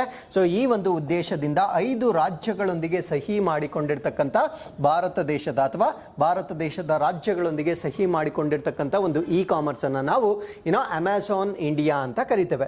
ಸೊ ಈ ಒಂದು ಅಮೆಜಾನ್ ಇಂಡಿಯಾ ಸಹಿ ಮಾಡಿಕೊಂಡಿರ್ತಕ್ಕಂಥ 5 ರಾಜ್ಯಗಳು ಯಾವ್ದ್ಯಾವ್ದು ಅಂದ್ರೆ ಹರಿಯಾಣ, ಮಹಾರಾಷ್ಟ್ರ, ಗುಜರಾತ್, ಕರ್ನಾಟಕ ಮತ್ತು ತಮಿಳುನಾಡು ಅಂತ ನಾವಿಲ್ಲಿ ನೋಡಬಹುದಾಗಿರುತ್ತೆ. ಸೊ ಈ ಕಾರಣಕ್ಕಾಗಿ ಒಂದು ಮೆಮೊರಾಂಡಮ್ ಆಫ್ ಅಂಡರ್ಸ್ಟ್ಯಾಂಡಿಂಗ್ ಅಥವಾ ಒಂದು ಒಪ್ಪಂದವನ್ನ ಕೂಡ ಮಾಡ್ಕೊಂಡಿರ್ತಾರೆ. ಸೊ ಈ ಒಂದು ಒಪ್ಪಂದ 2026ರವರೆಗೆ ಅದು ಅಪ್ಲಿಕಬಲ್ ಇರುತ್ತೆ. ಸೊ ಈ ಒಂದು ಒಪ್ಪಂದದ ಪ್ರಕಾರ ಈ ಫಿಸಿಕಲಿ ಚಾಲೆಂಜ್ಡ್ ಅಂತ ನಾವೇನು ಕರಿತೇವೆ, ಸೊ ಅವರಿಗೆ ಸ್ಕಿಲ್ಲಿಂಗ್ ಅಥವಾ ಎಂಪ್ಲಾಯ್ಮೆಂಟ್, ಅವರಿಗೆ ಕೌಶಲ್ಯವನ್ನ ಕೊಡುವುದರ ಮುಖಾಂತರ ಸೊ ಅವರಿಗೆ ಉದ್ಯೋಗವನ್ನ ಕೊಡ್ತಕ್ಕಂಥ ಆಪರ್ಚುನಿಟೀಸ್ ಅಥವಾ ಅವಕಾಶಗಳನ್ನ ಕ್ರಿಯೇಟ್ ಮಾಡ್ತಕ್ಕಂಥದ್ದು ಈ ಒಂದು ಒಪ್ಪಂದದ ಗುರಿಯಾಗಿರುತ್ತೆ. ಸೊ ಅದ್ರ ಜೊತೆಗೆ support with on the job training, intervention and on environment of acceptance and inclusion. ಅಂದ್ರೆ ಅವ್ರಿಗೆ ಏನು ಜಾಬ್ ಅವಶ್ಯಕತೆ ಇರುತ್ತೆ ಆ ಒಂದು ವೃತ್ತಿಗೆ ಸಂಬಂಧಪಟ್ಟಂತೆ ತರಬೇತಿಯನ್ನ ನೀಡ್ತಕ್ಕಂಥದ್ದು, ಮತ್ತೆ ಸೋಷಿಯಲ್ ಇನ್ಕ್ಲೂಷನ್ ಅಂತ ನಾವೇನು ಕರಿತೇವೆ ಆ ಒಂದು ಇನ್ಕ್ಲೂಷನ್ ಅನ್ನ ಉತ್ತೇಜನ ಮಾಡ್ತಕ್ಕಂಥ ಒಂದು ಕಾರಣಕ್ಕಾಗಿ ಸೊ ಈ ಒಂದು ಒಪ್ಪಂದವನ್ನ ಮಾಡ್ಕೊಂಡಿರ್ತಾರೆ. So with this let's get in to question number 6. So ಇವತ್ತಿನ 6ನೇ ಪ್ರಶ್ನೆ, ವಿಜಯವಾಡ ರೈಲು ನಿಲ್ದಾಣವು ಇಂಡಿಯನ್ ಗ್ರೀನ್ ಬಿಲ್ಡಿಂಗ್ ಕೌನ್ಸಿಲ್ ನಿಂದ ಯಾವ ಪ್ರಮಾಣೀಕರಣ ಮತ್ತು ರೇಟಿಂಗ್ ಅನ್ನು ಪಡೆದುಕೊಂಡಿದೆ? Which certification and rating did Vijayawada railway station receive from Indian Green Building Council? So ಈ ಪ್ರಶ್ನೆಗೆ ಸರಿಯಾದ ಉತ್ತರ ಪ್ಲಾಟಿನಮ್ ರೇಟಿಂಗ್ ಅನ್ನ ಪಡೆದುಕೊಂಡಿರುತ್ತೆ. ಸೊ ಈ ಒಂದು ಪ್ಲಾಟಿನಮ್ ರೇಟಿಂಗ್ ಅನ್ನ ಕೊಟ್ಟಿರ್ತಕ್ಕಂಥವ್ರು ಯಾರು ಅಂದ್ರೆ ಇಂಡಿಯನ್ ಗ್ರೀನ್ ಬಿಲ್ಡಿಂಗ್ ಕೌನ್ಸಿಲ್ ಅಂತ ನಾವೇನು ಕರಿತೇವೆ. ಸೊ ಇವರು ಈಗ ಒಂದು ರೈಲ್ವೆ ನಿಲ್ದಾಣ ಏನಿರುತ್ತೆ ಸೊ ಅದಕ್ಕೆ ಪ್ಲಾಟಿನಮ್ ರೇಟಿಂಗ್ ಅನ್ನ ಕೊಟ್ಟಿರ್ತಾರೆ. ಸೊ ಆ ಒಂದು ಪ್ಲಾಟಿನಮ್ ರೇಟಿಂಗ್ ಅನ್ನ ಪಡೆದುಕೊಂಡಿರ್ತಕ್ಕಂಥ ರೈಲ್ವೆ ಸ್ಟೇಷನ್ ಯಾವುದು ಅಂದ್ರೆ ವಿಜಯವಾಡ ರೈಲ್ವೆ ಸ್ಟೇಷನ್ಗೆ ಗ್ರೀನ್ ರೈಲ್ವೆ ಸ್ಟೇಷನ್ ಸರ್ಟಿಫಿಕೇಶನ್ ಅನ್ನ ಕೊಟ್ಟಿರ್ತಾರೆ. ಸೊ ಈ ಒಂದು ಸರ್ಟಿಫಿಕೇಶನ್ ಅನ್ನ ನಾವು ಪ್ಲಾಟಿನಮ್ ಸರ್ಟಿಫಿಕೇಶನ್ ಅಂತ ಕರಿತೇವೆ. ಸೊ ಈ ಒಂದು ಪ್ಲಾಟಿನಮ್ ಸರ್ಟಿಫಿಕೇಶನ್ ಅಂತಕ್ಕಂಥದ್ದು ಟಾಪ್ ಮೋಸ್ಟ್ ಅಥವಾ ಹೈಯೆಸ್ಟ್ ಗ್ರೇಡಿಂಗ್ ಆಗಿರ್ತಕ್ಕಂಥ ಒಂದು ಪ್ರಾಮಾಣೀಕರಣವಾಗಿರುತ್ತೆ. ಸೊ ಇದನ್ನ ಕೊಟ್ಟಿರ್ತಕ್ಕಂಥವ್ರು ಇಂಡಿಯನ್ ಗ್ರೀನ್ ಬಿಲ್ಡಿಂಗ್ ಕೌನ್ಸಿಲ್ ವತಿಯಿಂದ ಕೊಟ್ಟಿರ್ತಕ್ಕಂಥ ಒಂದು ಸರ್ಟಿಫಿಕೇಶನ್ ಆಗಿರುತ್ತೆ. ಇದಕ್ಕಿಂತ ಮುಂಚೆ ಇವರಿಗೆ ಗೋಲ್ಡ್ ಸರ್ಟಿಫಿಕೇಶನ್ ಇತ್ತು. ಸೊ ಗೋಲ್ಡ್ ಸರ್ಟಿಫಿಕೇಶನ್ ಇದ್ದಿದ್ದು 2019ರಲ್ಲಿ, 2023ರಲ್ಲಿ ಅವರು ಈಗ ಅಪ್ಗ್ರೇಡ್ ಆಗಿ ಪ್ಲಾಟಿನಮ್ ಸರ್ಟಿಫಿಕೇಶನ್ ಅನ್ನ ಪಡೆದುಕೊಂಡಿರ್ತಕ್ಕಂಥ ಒಂದು ರೈಲ್ವೆ ಸ್ಟೇಷನ್ ಆಗಿರುತ್ತೆ. ಸೊ ಈ ಒಂದು ಆರ್ಟಿಕಲ್ ಜೊತೆಗೆ ನಾವು we need to learn about Indian Green Building Council ಬಗ್ಗೆ ಹೆಚ್ಚಿನ ಮಾಹಿತಿಯನ್ನು ತಿಳ್ಕೊಳ್ಬೇಕಾಗಿರುತ್ತೆ. ಸೊ ಈ ಒಂದು ಇಂಡಿಯನ್ ಗ್ರೀನ್ ಬಿಲ್ಡಿಂಗ್ ಕೌನ್ಸಿಲ್ ಬಗ್ಗೆ ಹೆಚ್ಚಿನ ಮಾಹಿತಿಯನ್ನು ತಿಳ್ಕೊಳ್ಳೋದಾದ್ರೆ it is part of the confederation of the Indian industry and was formed in the year 2001. So ಇದನ್ನ ರಚನೆ ಮಾಡಿರ್ತಕ್ಕಂಥದ್ದು 2001ರಲ್ಲಿ ಇದನ್ನ ರಚನೆ ಮಾಡಿರ್ತಾರೆ. ಸೊ ಇದನ್ನ ಭಾರತೀಯ ಕೈಗಾರಿಕೆಗಳ ಒಕ್ಕೂಟ ಅದರ ಅಡಿಯಲ್ಲಿ ರಚನೆ ಆಗಿರ್ತಕ್ಕಂಥ ಒಂದು ಯೂನಿಟ್ ಆಗಿರುತ್ತೆ. ಸೊ ಇದನ್ನ ನಾವು ಇಂಡಿಯಾಸ್ ಪ್ರೀಮಿಯರ್ ಸರ್ಟಿಫಿಕೇಶನ್ ಬಾಡಿ ಅಂತ ಕರಿತೇವೆ. ಅಂದ್ರೆ ನಮ್ಮ ಭಾರತ ದೇಶದಲ್ಲಿ ಈ ಪ್ರಮಾಣೀಕರಣ ಅಂತ ನಾವೇನು ಕರಿತೇವೆ ಅಂದ್ರೆ ಯಾವ ಕಟ್ಟಡಗಳಲ್ಲಿ ಈ ರಿನ್ಯೂಬಲ್ ಎನರ್ಜಿ ಮತ್ತೆ ಸಸ್ಟೈನಬಲ್ ಆಗಿ ಎನರ್ಜಿಯನ್ನ ಬಳಕೆ ಮಾಡ್ತಾ ಇರ್ತಾರೆ ಆ ರೀತಿಯ ಕಟ್ಟಡಗಳನ್ನ ಐಡೆಂಟಿಫೈ ಮಾಡಿ ಅವರಿಗೆ ಪ್ರಾಮಾಣೀಕರಣ ಅಥವಾ ಸರ್ಟಿಫಿಕೇಶನ್ ಕೊಡ್ತಕ್ಕಂಥ ಒಂದು ಏಜೆನ್ಸಿ ಅಥವಾ ಒಂದು ಸಂಸ್ಥೆ ಆಗಿರುತ್ತೆ. ಸೊ ಈ ಒಂದು ರೇಟಿಂಗ್ ಅನ್ನ 6 ಒಂದು ಪ್ಯಾರಾಮೀಟರ್ಸ್ ಅಂದ್ರೆ 6 ಎನ್ವೈರನ್ಮೆಂಟಲ್ ಕ್ಯಾಟಗರೀಸ್ ನಲ್ಲಿ ಕೊಡಲಾಗುತ್ತೆ. ಆ 6 ಎನ್ವೈರನ್ಮೆಂಟಲ್ ಕ್ಯಾಟಗರೀಸ್ ಯಾವ್ದು ಅಂದ್ರೆ ಒಂದು ಸಸ್ಟೈನಬಲ್ ಸ್ಟೇಷನ್ ಫೆಸಿಲಿಟಿ, ಅಂದ್ರೆ ಆ ಒಂದು ನಿಲ್ದಾಣ ಏನಿರುತ್ತೆ ಅಲ್ಲಿರ್ತಕ್ಕಂಥ ಸುಸ್ಥಿರವಾಗಿರ್ತಕ್ಕಂಥ ಒಂದು ವ್ಯವಸ್ಥೆಗಳು. ಅದಾದ್ಮೇಲೆ ಹೆಲ್ತ್, ಹೈಜೀನ್ ಅಂಡ್ ಸ್ಯಾನಿಟೇಷನ್, ಅಂದ್ರೆ ಅಲ್ಲಿರ್ತಕ್ಕಂಥ ಒಂದು ಕ್ಲೆನ್ಲಿನೆಸ್ ಅನ್ನ ಅಲ್ಲಿ ಕೂಡ ನೋಡಲಾಗುತ್ತೆ. ಎನರ್ಜಿ ಎಫಿಷಿಯನ್ಸಿ, ಅಂದ್ರೆ ಶಕ್ತಿಯನ್ನ ಎಷ್ಟು ದಕ್ಷವಾಗಿ ಬಳಕೆ ಮಾಡ್ಕೊಳ್ತಾ ಇದ್ದಾರೆ. ವಾಟರ್ ಎಫಿಷಿಯನ್ಸಿ, ಅಂದ್ರೆ ನೀರನ್ನ ಎಷ್ಟು ದಕ್ಷತೆಯಿಂದ ಅವರು ಬಳಕೆ ಮಾಡ್ತಾ ಇದ್ದಾರೆ. ಸ್ಮಾರ್ಟ್ ಅಂಡ್ ಗ್ರೀನ್ ಇನಿಷಿಯೇಟಿವ್ಸ್ ಅನ್ನ ಈ ಎಲ್ಲ ಪ್ಯಾರಾಮೀಟರ್ಸ್ ಗಳ ಆಧಾರದ ಮೇಲೆ ಪ್ರಾಮಾಣೀಕರಣ ಅಥವಾ ಸರ್ಟಿಫಿಕೇಶನ್ ಅನ್ನು ನೀಡಲಾಗುತ್ತೆ. ಸೊ ಇದರ ಕೇಂದ್ರ ಕಚೇರಿಯನ್ನ ನಾವು ಹೈದರಾಬಾದ್ ನಲ್ಲಿ ನೋಡಬಹುದಾಗಿರುತ್ತೆ. So with this let's get in to question number 7. So ಇವತ್ತಿನ 7ನೇ ಪ್ರಶ್ನೆ, ಟಿಮೋರ್ ಲೆಸ್ಟೆಯ ರಾಜಧಾನಿ ಯಾವುದು? So what is the capital city of Timor Leste? So ಇದಕ್ಕೆ ಸರಿಯಾದ ಉತ್ತರ ದಿಲ್ಲಿ ಅನ್ನೋದು ಇದರ ಕ್ಯಾಪಿಟಲ್ ಸಿಟಿ ಆಗಿರುತ್ತೆ. It is not Delhi, it is Dili. So ಇದು ಟಿಮೋರ್ ಲೆಸ್ಟೆ ಅಂತ ನಾವೇನು ಕರಿತೇವೆ. ಸೊ ಇದರ ಒಂದು ಕ್ಯಾಪಿಟಲ್ ಸಿಟಿ ಆಗಿರುತ್ತೆ. ಸೊ ಇದರ ಕ್ಯಾಪಿಟಲ್ ಸಿಟಿಯನ್ನ ಕೇಳಲಿಕ್ಕೆ ಕಾರಣ ಏನು ಅಂದ್ರೆ ಭಾರತ ರಾಷ್ಟ್ರ ಈ ಒಂದು ರಾಷ್ಟ್ರದಲ್ಲಿ ಎಂಬೆಸಿ ಅಥವಾ ರಾಯಭಾರ ಕಚೇರಿಯನ್ನ ಈಗ ಓಪನ್ ಮಾಡುತ್ತೆ. ಯಾವುದೇ ಒಂದು ರಾಷ್ಟ್ರದಲ್ಲಿ ಎಂಬೆಸಿ ಅಂತಕ್ಕಂಥದ್ದು, ಫಾರ್ ಎಕ್ಸಾಂಪಲ್ ನಾನು ನಮ್ಮ ದೇಶದಿಂದ ಟಿಮೋರ್ ಲೆಸ್ಟೆಗೆ ಲೆಸ್ಟೆಗೆ ಟ್ರಾವೆಲ್ ಮಾಡಿರ್ತಾನೆ. ಸೊ ನನಗೇನಾದರೂ ಕುಂದುಕೊರತೆಗಳಿದ್ದಾಗ ನಮ್ಮ ರಾಷ್ಟ್ರಕ್ಕೆ ಸಂಬಂಧಪಟ್ಟಂತೆ ಒಂದು ಕಚೇರಿ ಇರಬೇಕಾಗಿರುತ್ತೆ. ಸೊ ಆ ಒಂದು ಕಚೇರಿಯೊಂದಿಗೆ ನಾನು ಕಮ್ಯುನಿಕೇಷನ್ ಮಾಡ್ಬೋದಾಗಿರುತ್ತೆ. ಆ ರೀತಿಯ ರಾಯಭಾರಿ ಕಚೇರಿ ತಿಮೂರ್ ಲೆಸ್ಟೆಯಲ್ಲಿ ಇರಲಿಲ್ಲ. ಸೊ ಈಗ G20 ಸಮಿಟ್ನಲ್ಲಿ ಅಲ್ಲಿ ರಾಯಭಾರಿ ಕಚೇರಿಯನ್ನು ಎಸ್ಟಾಬ್ಲಿಷ್ ಮಾಡ್ತಕ್ಕಂಥ ಒಂದು ಅನೌನ್ಸ್ಮೆಂಟನ್ನು ನಮ್ಮ ಪ್ರಧಾನಮಂತ್ರಿಗಳು ಮಾಡಿರ್ತಾರೆ. ಸೊ ತಿಮೂರ್ ಲೆಸ್ಟೆ ಎಲ್ಲಿರುತ್ತೆ ಅಂದರೆ, ಸೊ ಈ ಭಾಗದಲ್ಲಿ ನಾವು ಇಲ್ಲಿ ನೋಡ್ಬೋದಾಗಿರುತ್ತೆ. ಸೊ ಇವೆಲ್ಲ ಇಂಡೋನೇಷಿಯನ್ ಐಲ್ಯಾಂಡ್ಸ್ ಆಗಿರುತ್ತೆ. ಸೊ ಇದನ್ನು ನಾವು ಈಸ್ಟ್ ಟಿಮೋರ್ ಅಥವಾ ತಿಮೋರ್ ಲೆಸ್ಟೆ ಅಂತ ಕರಿತೇವೆ. ಸೊ ಈಗಲೂ ಕೂಡ ವೆಸ್ಟ್ ಪಾರ್ಟ್ ಆಫ್ ತಿಮೂರ್ ಏನಿರುತ್ತೆ ಅದು ಇಂಡೋನೇಷಿಯಾದ ಭಾಗವಾಗಿರುತ್ತೆ. ಅರ್ಧ ಭಾಗವನ್ನು ಮಾತ್ರ ತಿಮೂರ್ ಅವರು ಸ್ವತಂತ್ರವಾಗಿ ಪಡೆದುಕೊಂಡಿರ್ತಾರೆ. ಸೊ ಅದನ್ನು ನಾವು ತಿಮೂರ್ ಲೆಸ್ಟೆ ಅಥವಾ ಈಸ್ಟ್ ತಿಮೋರ್ ಅಂತ ಕರಿತೇವೆ. ಸೊ ಈ ಒಂದು ಅಪ್ಡೇಟ್ ಬಗ್ಗೆ ನಾವು ಡಿಸ್ಕಸ್ ಮಾಡೋದಾದ್ರೆ, ಭಾರತ ರಾಷ್ಟ್ರ ಇಂಡಿಯನ್ ಎಂಬಸಿಯನ್ನ ದಿಲ್ಲಿ ಅಂದರೆ ತಿಮೂರ್ ಲೆಸ್ಟೆ ಏನಿರುತ್ತೆ ಅದರ ಕ್ಯಾಪಿಟಲ್ ಸಿಟಿ ದಿಲ್ಲಿಯಲ್ಲಿ ನಮ್ಮ ರಾಯಭಾರಿ ಕಚೇರಿಯನ್ನ ಪ್ರಾರಂಭ ಮಾಡ್ತಕ್ಕಂಥ ಒಂದು ಅನೌನ್ಸ್ಮೆಂಟ್ ಅನ್ನ ಮಾಡಿರ್ತಾರೆ. ತಿಮೂರ್ ಲೆಸ್ಟೆ ಜಾಯಿಂಟ್ ಆಸಿಯನ್. ಸೊ ಇತ್ತೀಚೆಗೆ ನಾನು ಆಸಿಯನ್ ಬಗ್ಗೆ ಡಿಸ್ಕಸ್ ಮಾಡಿದ್ದೆ. ಸೊ ಆಸಿಯನ್ ಒಕ್ಕೂಟಕ್ಕೆ ಸೇರಿಕೊಂಡಿರ್ತಕ್ಕಂಥ ಒಂದು ರಾಷ್ಟ್ರವಾಗಿರುತ್ತೆ. ಸೊ ಇನ್ 2022 ಅಂದರೆ 2022 ಅಲ್ಲಿ ಅದು ಅಬ್ಸರ್ವರ್ ಕಂಟ್ರಿ ಆಗಿ ಸೇರ್ಕೊಂಡಿತ್ತು. ಅಂದರೆ 2022ರಲ್ಲಿ ಆಸಿಯನ್ ಅಂತ ನಾವೇನು ಕರಿತೇವೆ. ಸೊ ಇದಕ್ಕೆ ವೀಕ್ಷಕ ರಾಷ್ಟ್ರವಾಗಿ ತಿಮೂರ್ ಲೆಸ್ಟೆ ಸೇರ್ಕೊಂಡಿತ್ತು. ಸೊ ಅದಾದ್ಮೇಲೆ ಇದು ಆಸಿಯನ್ಗೆ ಅಧಿಕೃತವಾಗಿ ಮೆಂಬರ್ ಆಗಲಿಕ್ಕೆ ಅಪ್ರೋಚ್ ಕೂಡ ಆಗಿತ್ತು. ಅಂದರೆ ಆಸಿಯನ್ಗೆ ಅಧಿಕೃತವಾಗಿ ಮೆಂಬರ್ ಆಗ್ತಕ್ಕಂಥ ಒಂದು ಇಂಗಿತವನ್ನ ಕೂಡ ಅದು ವ್ಯಕ್ತಪಡಿಸಿತ್ತು. ಸೊ ಈ ಒಂದು ಕಾರಣಕ್ಕೆ Timor Leste applied for membership of ASEAN in 2011. So 2011ರಲ್ಲಿ ಸೊ ಆಸಿಯನ್ಗೆ ಅಧಿಕೃತವಾಗಿ ಮೆಂಬರ್ ಆಗ್ತಕ್ಕಂಥ ಒಂದು ಅಪ್ಲಿಕೇಶನ್ ಅಥವಾ ಅರ್ಜಿಯನ್ನು ಕೂಡ ಸಲ್ಲಿಸಿರುತ್ತೆ. So officially recognised an independent country by the United Nations in 2022. ಅಂದರೆ ಇದು ಬಹಳ ಇತ್ತೀಚೆಗೆ ಸ್ವತಂತ್ರವನ್ನ ಡಿಕ್ಲೇರ್ ಮಾಡಿಕೊಂಡಿರ್ತಕ್ಕಂಥ ರಾಷ್ಟ್ರವಾಗಿರುತ್ತೆ. ಸೊ 2022ರಲ್ಲಿ ವಿಶ್ವಸಂಸ್ಥೆ ತಿಮೂರ್ ಲೆಸ್ಟೆಯನ್ನ ಇಂಡಿಪೆಂಡೆಂಟ್ ನೇಷನ್ ಆಗಿ ಡಿಕ್ಲೇರ್ ಮಾಡಿರುತ್ತೆ. ಸೊ ಈ ಒಂದು ಕಾರಣದಿಂದ ಇದನ್ನು ನಾವು ಏಷ್ಯಾಸ್ ಯಂಗೆಸ್ಟ್ ಕಂಟ್ರಿ ಅಂತ ಕರಿಬೋದಾಗಿರುತ್ತೆ. ಅಂದರೆ ಏಷ್ಯಾದ ಅತ್ಯಂತ ಕಿರಿಯವಾಗಿರ್ತಕ್ಕಂಥ ರಾಷ್ಟ್ರ ಅಂತ ಕರಿಬೋದಾಗಿರುತ್ತೆ. ಸೊ ಇದರ ಕ್ಯಾಪಿಟಲ್ ಸಿಟಿ ಬಂದು ದಿಲ್ಲಿ ಆಗಿರುತ್ತೆ ಮತ್ತು ಇದರ ಕರೆನ್ಸಿ ಬಂದು US ಡಾಲರ್ನಲ್ಲಿ ಅದರ ಕರೆನ್ಸಿ ಆಗಿರುತ್ತೆ. So with this we have come to the snippets. So snippets ಅಲ್ಲಿ ಪೆಸಿಫಿಕ್ ಓಷನ್ ಅಲ್ಲಿ ಒಂದು ವಿಶೇಷವಾದ ವಸ್ತು ಪತ್ತೆಯಾಗಿದೆ. ಸೊ ಈ ಒಂದು ವಿಶೇಷವಾದ ವಸ್ತುವನ್ನು ನಾವು ಗೋಲ್ಡನ್ ಎಗ್ ಅಂತ ಕರಿತೇವೆ. ಸೊ ಏನಿದು ಗೋಲ್ಡನ್ ಎಗ್ ಈ ಚಿತ್ರದಲ್ಲಿ ನೀವು ನೋಡಬಹುದಾಗಿರುತ್ತೆ. ಇದು ಪೆಸಿಫಿಕ್ ಓಷನ್ ಅಲ್ಲಿ ಅಲ್ಲಿರ್ತಕ್ಕಂಥ ಒಂದು ವಾಲ್ಕೆನೋವನ್ನು ಸ್ಟಡಿ ಮಾಡುವಾಗ ಪತ್ತೆ ಆಗಿರ್ತಕ್ಕಂಥ ಒಂದು ವಸ್ತುವಾಗಿರುತ್ತೆ. ಇದು ಚಿನ್ನದ ಬಣ್ಣದಲ್ಲಿರ್ತಕ್ಕಂಥ ಒಂದು ವಸ್ತುವಾಗಿರುತ್ತೆ. ಅದರ ಕೆಳಗಡೆ ಒಂದು ಹೋಲ್ ಇರೋದನ್ನ ಕೂಡ ನಾವು ಇಲ್ಲಿ ನೋಡಬಹುದಾಗಿರುತ್ತೆ. ಸೊ ಇದನ್ನ ಪೆಸಿಫಿಕ್ ಓಷನ್ನ ಯಾವ ಭಾಗದಲ್ಲಿ ಪತ್ತೆ ಹಚ್ಚಿರ್ತಾರೆ ಅಂದರೆ, so Pacific ocean of the Alaska ಅಂತ ನಾವೇನು ಕರಿತೇವೆ, ಕೋಸ್ಟ್ ಆಫ್ ಅಲಾಸ್ಕಾ ಅಥವಾ ಅಲಾಸ್ಕಾ ತೀರ ಪ್ರದೇಶದಲ್ಲಿ ಕಂಡು ಬಂದಿರತಕ್ಕಂಥ ಒಂದು ಗೋಲ್ಡನ್ ಕಲರ್ ಆಬ್ಜೆಕ್ಟ್ ಆಗಿರುತ್ತೆ. ಸೊ ಇದು 10 ಸೆಂಟಿಮೀಟರ್ ವಿಸ್ತೀರ್ಣವಾಗಿರ್ತಕ್ಕಂಥ ಒಂದು ಆಬ್ಜೆಕ್ಟ್ ಆಗಿರುತ್ತೆ. ಸೊ ಅದ್ರ ಜೊತೆಗೆ there is a small tear near the base. ಅದರ ತಳದಲ್ಲಿ ಒಂದು ಸಣ್ಣ ರಂಧ್ರವಿರೋದನ್ನ ಕೂಡ ನಾವಿಲ್ಲಿ ನೋಡಬಹುದಾಗಿರುತ್ತೆ. ಸೊ ಅದಾದ್ಮೇಲೆ next snippet is bilateral naval exercise Varuna. So Varuna bilateral exercise. So ಈ ಒಂದು ವರುಣ ಬೈಲ್ಯಾಟ್ರಲ್ ಏನಿರುತ್ತೆ, ಸೊ ಇದರ ಫೇಸ್ 2 ಅಥವಾ ಎರಡನೇ ಹಂತ ಅಂತ ನಾವೇನು ಕರಿತೇವೆ. ಸೊ ಇದು 21st ಎಡಿಷನ್ ಆಫ್ ವರುಣ ಆಗಿರುತ್ತೆ. ಸೊ ಈ ಒಂದು bilateral exercise between India and French navy, ಇದನ್ನ ಯಾವ ರಾಷ್ಟ್ರಗಳ ನಡುವೆ ನಡೆಯುತ್ತೆ ಅಂತ ಕೇಳ್ತಾರೆ. ಸೊ ಇದು ಭಾರತ ಮತ್ತು ಫ್ರೆಂಚ್ ನೇವಿ ನಡುವೆ ನಡೀತಕ್ಕಂಥ ಒಂದು ಅಭ್ಯಾಸವಾಗಿರುತ್ತೆ. ಸೊ ಈ ಒಂದು ಅಭ್ಯಾಸದ ಎರಡನೇ ಹಂತವನ್ನ ಅರೇಬಿಯನ್ ಯಲ್ಲಿ ಈಗ ಕಂಡಕ್ಟ್ ಮಾಡಲಾಗ್ತಾ ಇದೆ. ಫಸ್ಟ್ ಫೇಸ್ ಅನ್ನ ಎಲ್ಲಿ ಕಂಡಕ್ಟ್ ಮಾಡಿರ್ತಾರೆ ಅಂದ್ರೆ ಇಂಡಿಯನ್ ವೆಸ್ಟರ್ನ್ ಸೀ ಬೋರ್ಡ್ ನಲ್ಲಿ ಫಸ್ಟ್ ಫೇಸ್ ಅಥವಾ ಇದರ ಮೊದಲ ಹಂತವನ್ನ ಇಂಡಿಯನ್ ವೆಸ್ಟರ್ನ್ ಸೀ ಬೋರ್ಡ್ ಅಥವಾ ಭಾರತ ಪಶ್ಚಿಮ ಸಮುದ್ರ ತೀರದಲ್ಲಿ ಕಂಡಕ್ಟ್ ಮಾಡಲಾಗಿರುತ್ತೆ. ಸೊ ವಿಶ್ವ ಆತ್ಮಹತ್ಯೆ ತಡೆ ದಿನ. ಸೊ ಇದನ್ನ ನಾವು ವರ್ಲ್ಡ್ ಸೂಸೈಡ್ ಪ್ರಿವೆನ್ಷನ್ ಡೇ ಅಂತ ಕರಿತೇವೆ. ಸೊ ಈ ಒಂದು ದಿನವನ್ನು ಪ್ರತಿ ವರ್ಷ ಸೆಪ್ಟೆಂಬರ್ 10ನೇ ತಾರೀಕು ಆಚರಣೆ ಮಾಡಲಾಗುತ್ತೆ. ಸೊ ಈ ವರ್ಷದ ಥೀಮ್ ಏನಾಗಿರುತ್ತೆ ಅಂದರೆ ಕ್ರಿಯೇಟಿಂಗ್ ಹೋಪ್ ಥ್ರೂ ಆಕ್ಷನ್, ಅಂದರೆ ಕ್ರಿಯೆಯ ಮುಖಾಂತರ ಭರವಸೆಯನ್ನು ಸೃಷ್ಟಿಸುವುದು ಈ ವರ್ಷದ ಥೀಮ್ ಆಗಿರುತ್ತೆ. ಸೊ ಈ ಥೀಮ್ ಏನಿರುತ್ತೆ ಇದನ್ನು ಟ್ರೈನಿಯಲ್ ಥೀಮ್ ಅಂತ ಕರಿತೇವೆ. ಅಂದರೆ 3 ವರ್ಷಗಳಿಗೆ ಒಂದೇ ಥೀಮನ್ನು ಇಟ್ಕೊಂಡಿರ್ತಾರೆ. ಸೊ 2021ರಿಂದ 2023ರವರೆಗೆ ಸೊ ಒಂದೇ ಥೀಮ್ ಇರುತ್ತೆ.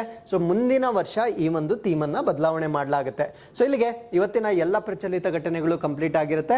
ಸೊ ನಾವು we have come to inquest challenge number 549. You can just pause the video here, go through the questions. So this is question number 1 ಆಗಿರುತ್ತೆ. I just go out of the screen, you can just pause the video. So ಅದಾದಮೇಲೆ ಇದು question number 2 ಆಗಿರುತ್ತೆ. You can just pause the video here and go through the questions and give us the answers. So ಇಲ್ಲಿಗೆ ಇವತ್ತಿನ ಎಲ್ಲ ಪ್ರಚಲಿತ ಘಟನೆಗಳು complete ಆಗಿರುತ್ತೆ. So ಮತ್ತೊಮ್ಮೆ ನಾಳಿನ ಸಂಚಿಕೆಯಲ್ಲಿ ನಾನು ನಿಮ್ಮನ್ನು ಭೇಟಿ ಆಗ್ತೇನೆ. ಸೊ ಅಲ್ಲಿವರೆಗೂ ಓದ್ತಾ ಇರಿ and take care of your selves and thank you very much for watching this.